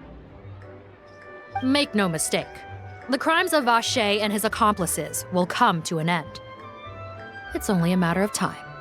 Since the flood cut off their supply of primordial seawater, they've been forced to resort to riskier methods, like using their private reserve to attack people on the street. Naturally, those attempts all ended in failure. After receiving numerous reports, we were able to zero in on the gang and eventually round them up. That sounds more like it! Based on what he told us in his confession, we pretty much had him backed into a corner, even though he made a point of distancing himself from the gang while disguised as Rawat. He tried to throw us off his tail by reporting his accomplices, giving him enough time to transform back into Potten and see his mother one last time. But there was one thing he hadn't anticipated. Even though Potten had been missing for a long time, we were very much still on the lookout for him. So the moment he appeared in public after changing back to his original appearance, we caught him. So he tried this once before, huh? Guess he really did want his mother to see him again. But in the end... Looking at the interrogation records, it seems like he spent the first sum of money he earned as Rawat on his mother's treatment. Yes, which is why I suspect that his initial motive for using the potion was not personal greed, but a desire to become somebody who had the power to save her. Even so, he went too far. In the end, he got what he deserved. I understand. Thank you for bringing me these records.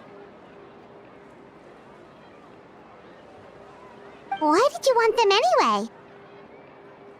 Potten was one of my patients, so I need to put together a medical file for him. My teacher always stressed that a person's life experiences are just as important to their file as their medical history. Why are you still treating him like your patient? Isn't he kind of beyond redemption now? That may be true, but a patient is a patient, regardless of the choices that bring them to my care. One last thing, head nurse. Please keep everything you know about this potion a secret. It would be for the best if most of Fontaine knows nothing of its existence. I know my fellow officers and I will be able to sleep easier if that's the case. Of course, not to worry. Thank you for understanding. I'll take my leave then. So, Sigewinne, did you really use that potion yourself? Why do you sound so surprised, Paimon? I told you all about it. It was quite a while ago now.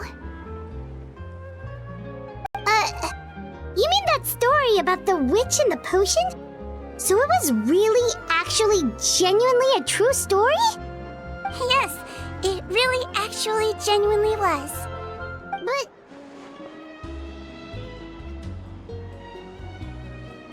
I know. There are some secrets I can't tell anyone about. But considering everything we've been through together, I know I can trust you with them. Before I tell you, though, could you follow me somewhere? I want to pay my respects to an old friend. Of course!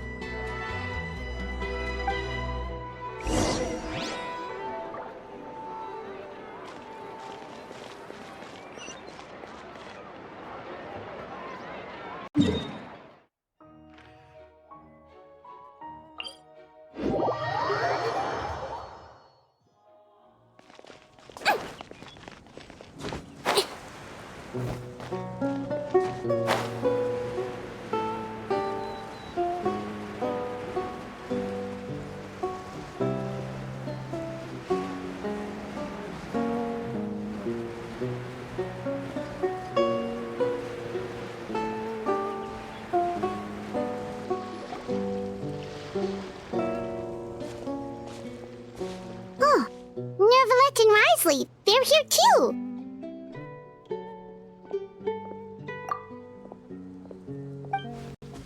Good to see you, traveler. Paimon. I trust all has been going well for you? Big news, everyone. The Udex is out of his office on important business. Is that genuinely something people would consider big news? Why wouldn't they? Important business is a big deal.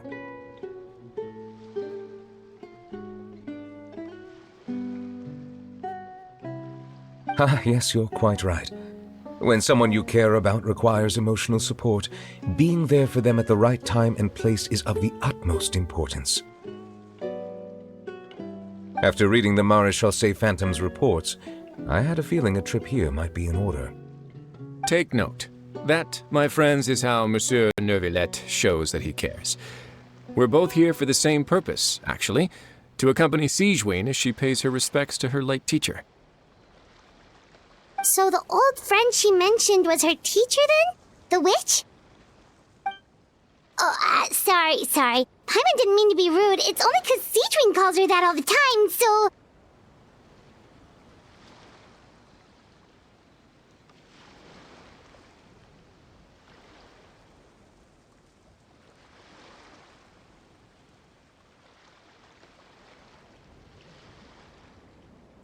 I doubt she considers that title to be offensive, Paimon.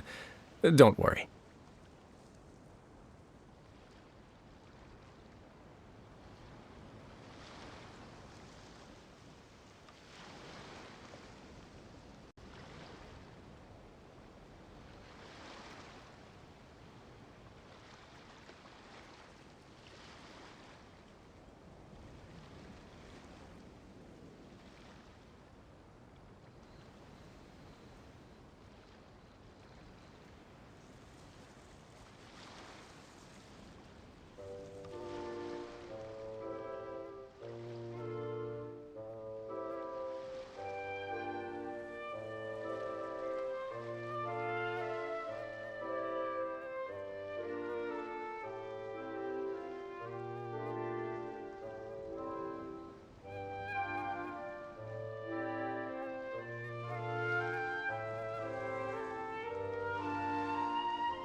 Indeed.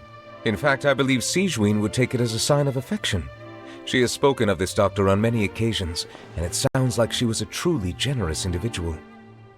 In those days, many people harbored prejudices against Melusines. She was the only teacher willing to take Sigewinne on as a student. Wow, it's really nice of you two to be here for Sigewinne. Guess you guys really look out for your younger colleagues, huh? Younger colleague? Well, that might be true for the Udex, but I'm not sure I can say the same. Sigewinne served a sentence in the fortress of Meripede hundreds of years ago, and after she did her time, she decided to stick around. She's been an integral part of our administration ever since. Strictly speaking, the head nurse has been around longer than most people in the fortress, myself included. Pretty sure that makes me the younger colleague. She served a sentence? Yes. Long before I became Udex, there was an ancient law in Fontaine that prohibited any attempt to transform another species into a human. Initially, I and most researchers believed this law to have been imposed due to ethical concerns. But now, it seems more likely that the law was nothing more than an insurance policy, a way for Egeria to ensure that her people would remain insulated from the truth, thus enabling them to lead more straightforward, happier lives. Ignorance is bliss, as they say. Sigewinne had her reasons for choosing to obtain a human form, but the act was nonetheless in clear violation of the law. Could you tell us a little bit more about what happened back then? Certainly. Sigewinne does not object to her close friends learning about her history. In fact, I first learned of it myself because she confessed the truth to me of her own volition.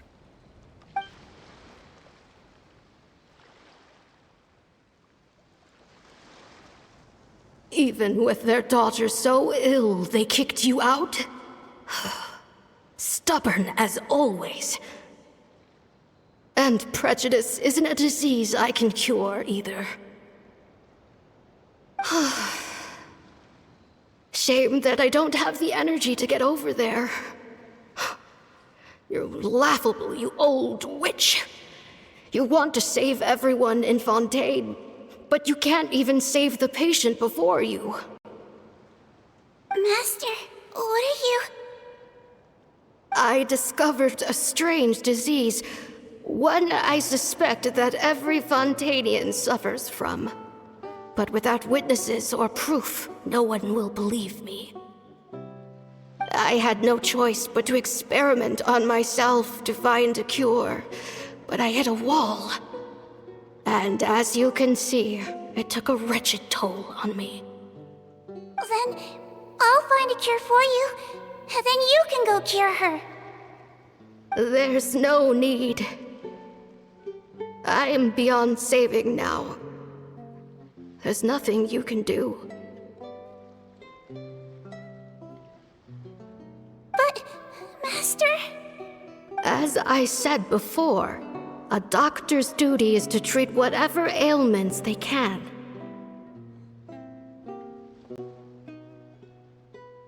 I know, but they don't trust me at all.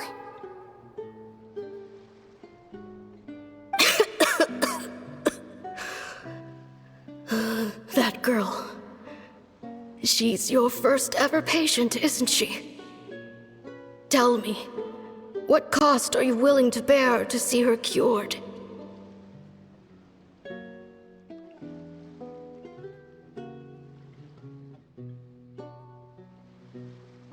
I'll do whatever it takes. Even if it means breaking the law and being punished for it? As long as I don't hurt anyone. Yes.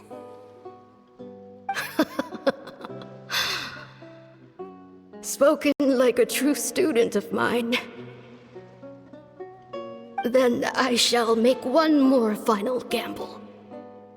And see if I am able to work this miracle, then I will have found a way to save all Fontainians, and I shall be able to help you treat that girl. If not, then it means there is one more disease in this world that I cannot treat. In that case, do not come looking for me. I will leave you a parting gift. An accidental discovery happened upon through my study of this strange disease. It has little use, but it will at least help you cure this one patient you can reach.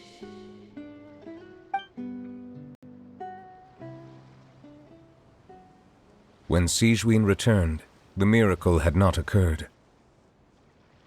She found a potion bottle and a note on the table.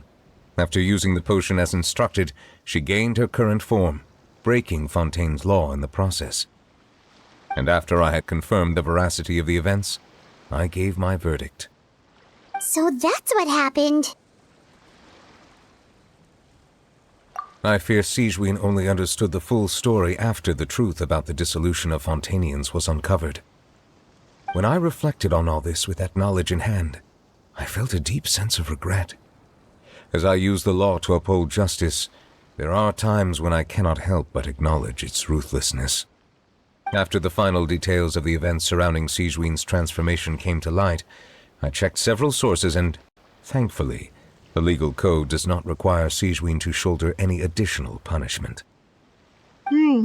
Wonder how she feels about all this.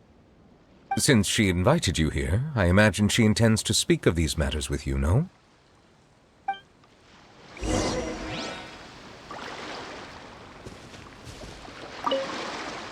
On behalf of the Maréchaussée Phantom, I would like to once again thank the Fortress of Meripede for your assistance in the response to yesterday's prison break.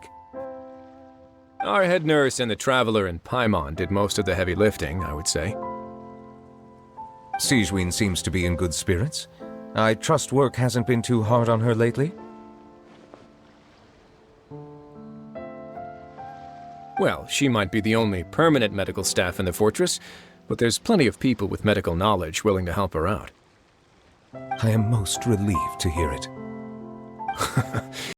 The way you're asking after her well-being makes you sound like a concerned parent. Well, I won't lie. I've always seen myself that way. Showing your age a bit there, don't you think? Indeed. Actually, I often forget just how much older I am than you. Well, while we're on the topic, what did you do before getting this job anyway? Spend all day swimming in the sea from east to west and then north to south? Yes, and from the surface to the ocean floor on occasion. Wow. Impressive. Apologies, that was merely an attempt at humor. You can disregard what I said. That's impossible, I'm afraid. My imagination's already running wild.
You're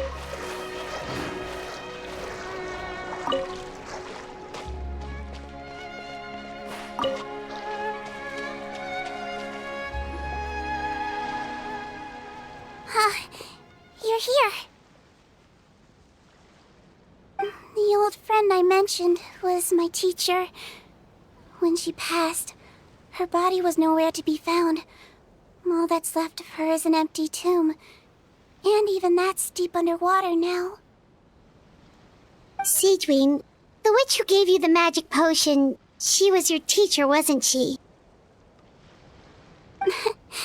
Sounds like Monsieur Neuvillette filled you in. After learning the truth, it must have been hard to process, huh? Well, to be honest, after I realized what really happened that night, my first thought was that it kinda made sense. It seemed exactly like the sort of thing she would do. But she was planning to sacrifice herself and never told you! That's just who she was. If lying is what it took to get a kid to take their medicine, then that's what she'd do. Alright, but why did you turn yourself in?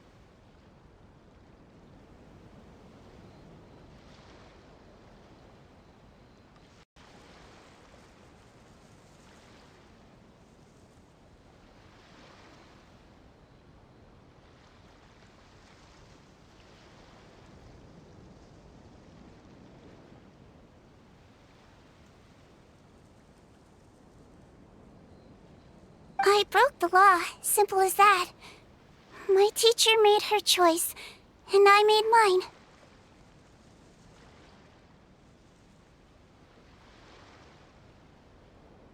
True. It's just, the way Potton framed it when he was asking you all those questions, it made Paimon really mad. You're not like him at all, and everything Neuvillette said confirms that.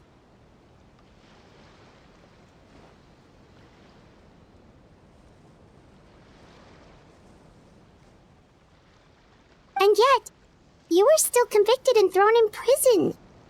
It just feels so unfair. Unfair? I happen to think just the opposite. If I hadn't served that time, I'm not sure I would have been able to stay strong when he was questioning me. What makes you say that?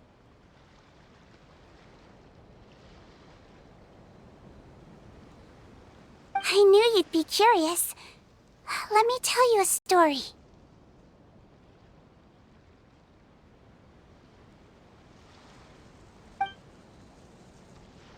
The verdict came down. This Melusine is guilty. The Iudex defended the authority of Fontaine law, but he did not confiscate the Melusine's medical kit. And so, the Fortress of Meripede gained a new little doctor. She still wore her hood and raincoat, even though it never rained in the fortress. Perhaps thanks to her human appearance, no one refused her treatment. She treated more and more patients, and her sentence grew ever shorter. Finally, the people of the fortress could not live without her, and though her sentence ended, she did not leave them either. Then one day, she received an invitation from the outside world. The location seemed familiar, and when she arrived, an old lady was waiting for her. She saw right through the Melusine's disguise, but didn't reveal it. Instead, she asked a question. Tell me, why do you think you gained the respect of so many people, despite being a Melusine? Because I look like a human? It's been 50 years, Sigewinne, and you haven't aged a day. I think everyone knows you are not human. I finally found you, after all these years. I still remember, you know. It was you who saved me that night. But how? I was no longer a Melusine by then. Does it really matter if you're human or Melusine? I remember the warmth of your palm. It's quite unmistakable. And you know what? It hasn't changed one bit. You don't have to hide anymore, Sijuin. These days, everyone wants to make friends with Melusines. And I think that it's all because of you. I'm sorry I couldn't say this until now, but thank you, Dr. Melusine. Now that's an ending Paimon can get behind. After hearing everything Potton said, I wanted to tell him that it didn't matter who he looked like on the outside. But it was too late. The warmth in his palm had already disappeared.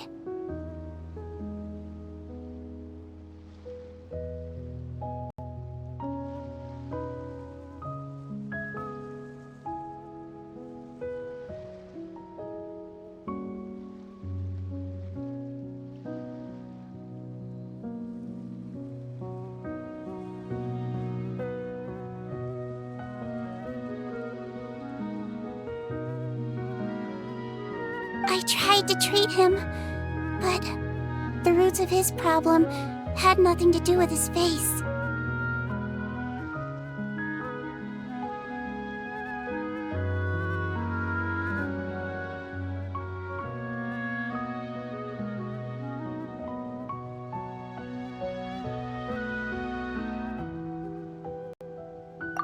I understand. Thanks, you two. I appreciate you being here for me while I talk this through. Oh, it's nothing. Our pleasure.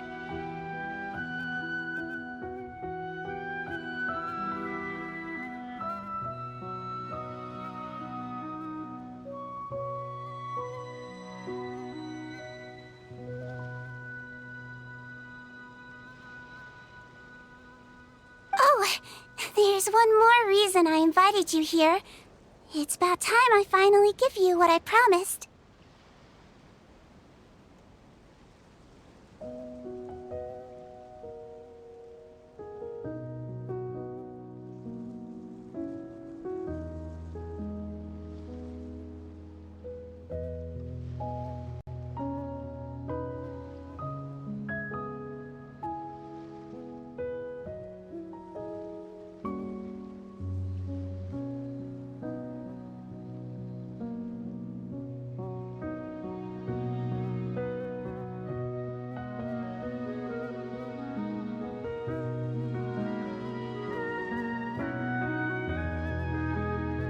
In order to restore the appearances of the face-swapping victims, the Marechaussee Phantom gave me special permission to make a few bottles of that potion. And I made one extra just for you two.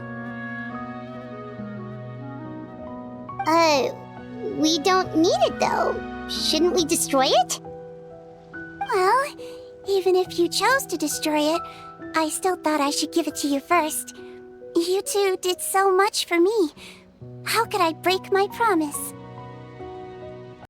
Well, fair enough, but anyway, Paimon's definitely not interested in this stuff anymore.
Still, if this is the very last bottle in all of Tevat, getting rid of it would feel like kind of a waste.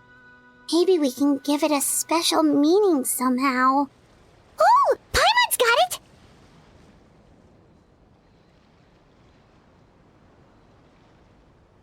Melusine physiology wasn't affected by the Great Flood, right? So that means the potion should have a permanent effect on you. In that case, what do you say, Cedrine? Ever thought about transforming back to the way you used to look?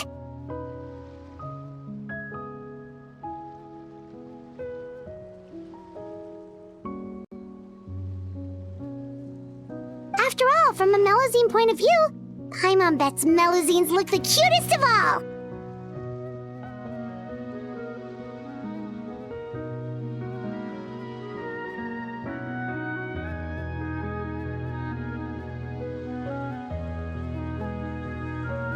Paimon, after everything, do you really think it matters whether I'm Melusine or a human?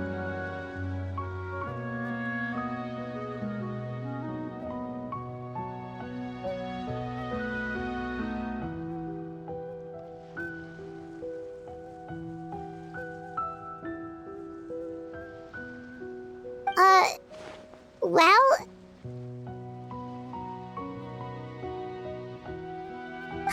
What was Paimon thinking? You made up your mind a long time ago! Yeah, let's just destroy this thing!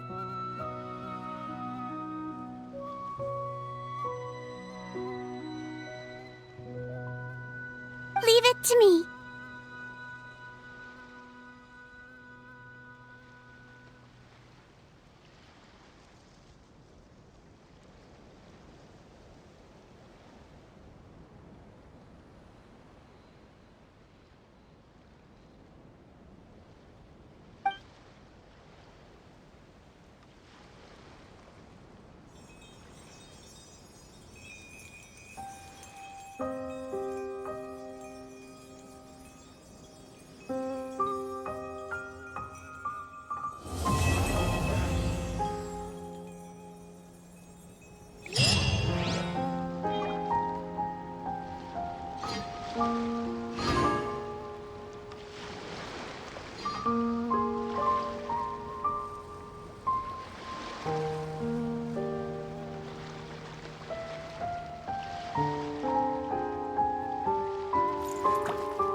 I'd like to stay here with my teacher for a little longer.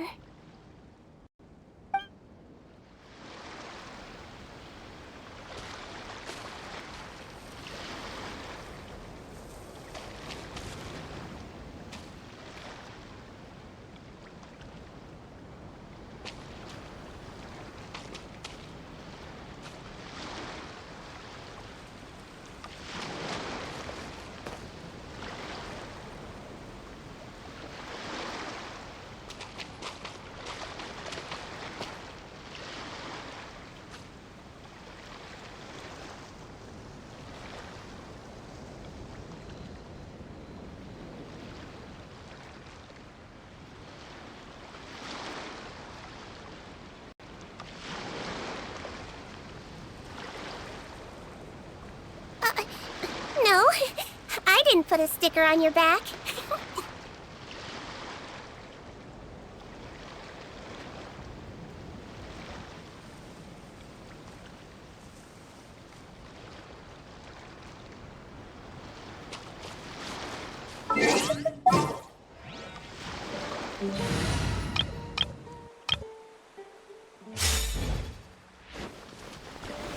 Gather!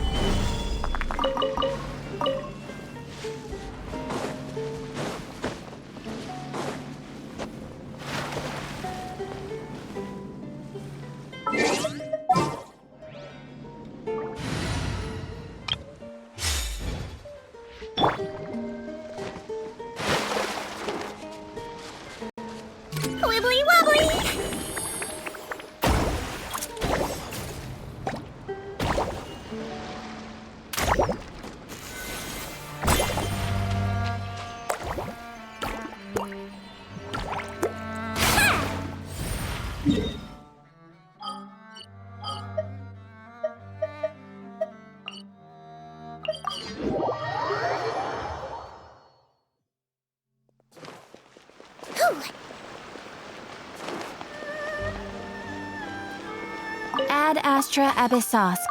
Welcome to the adventure.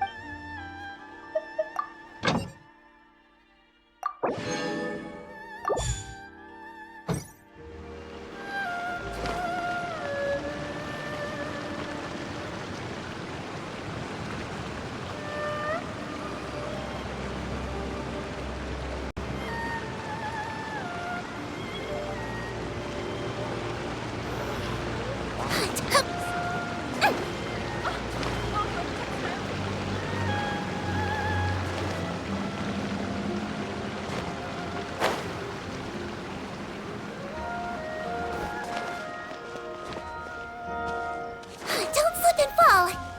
Ooh,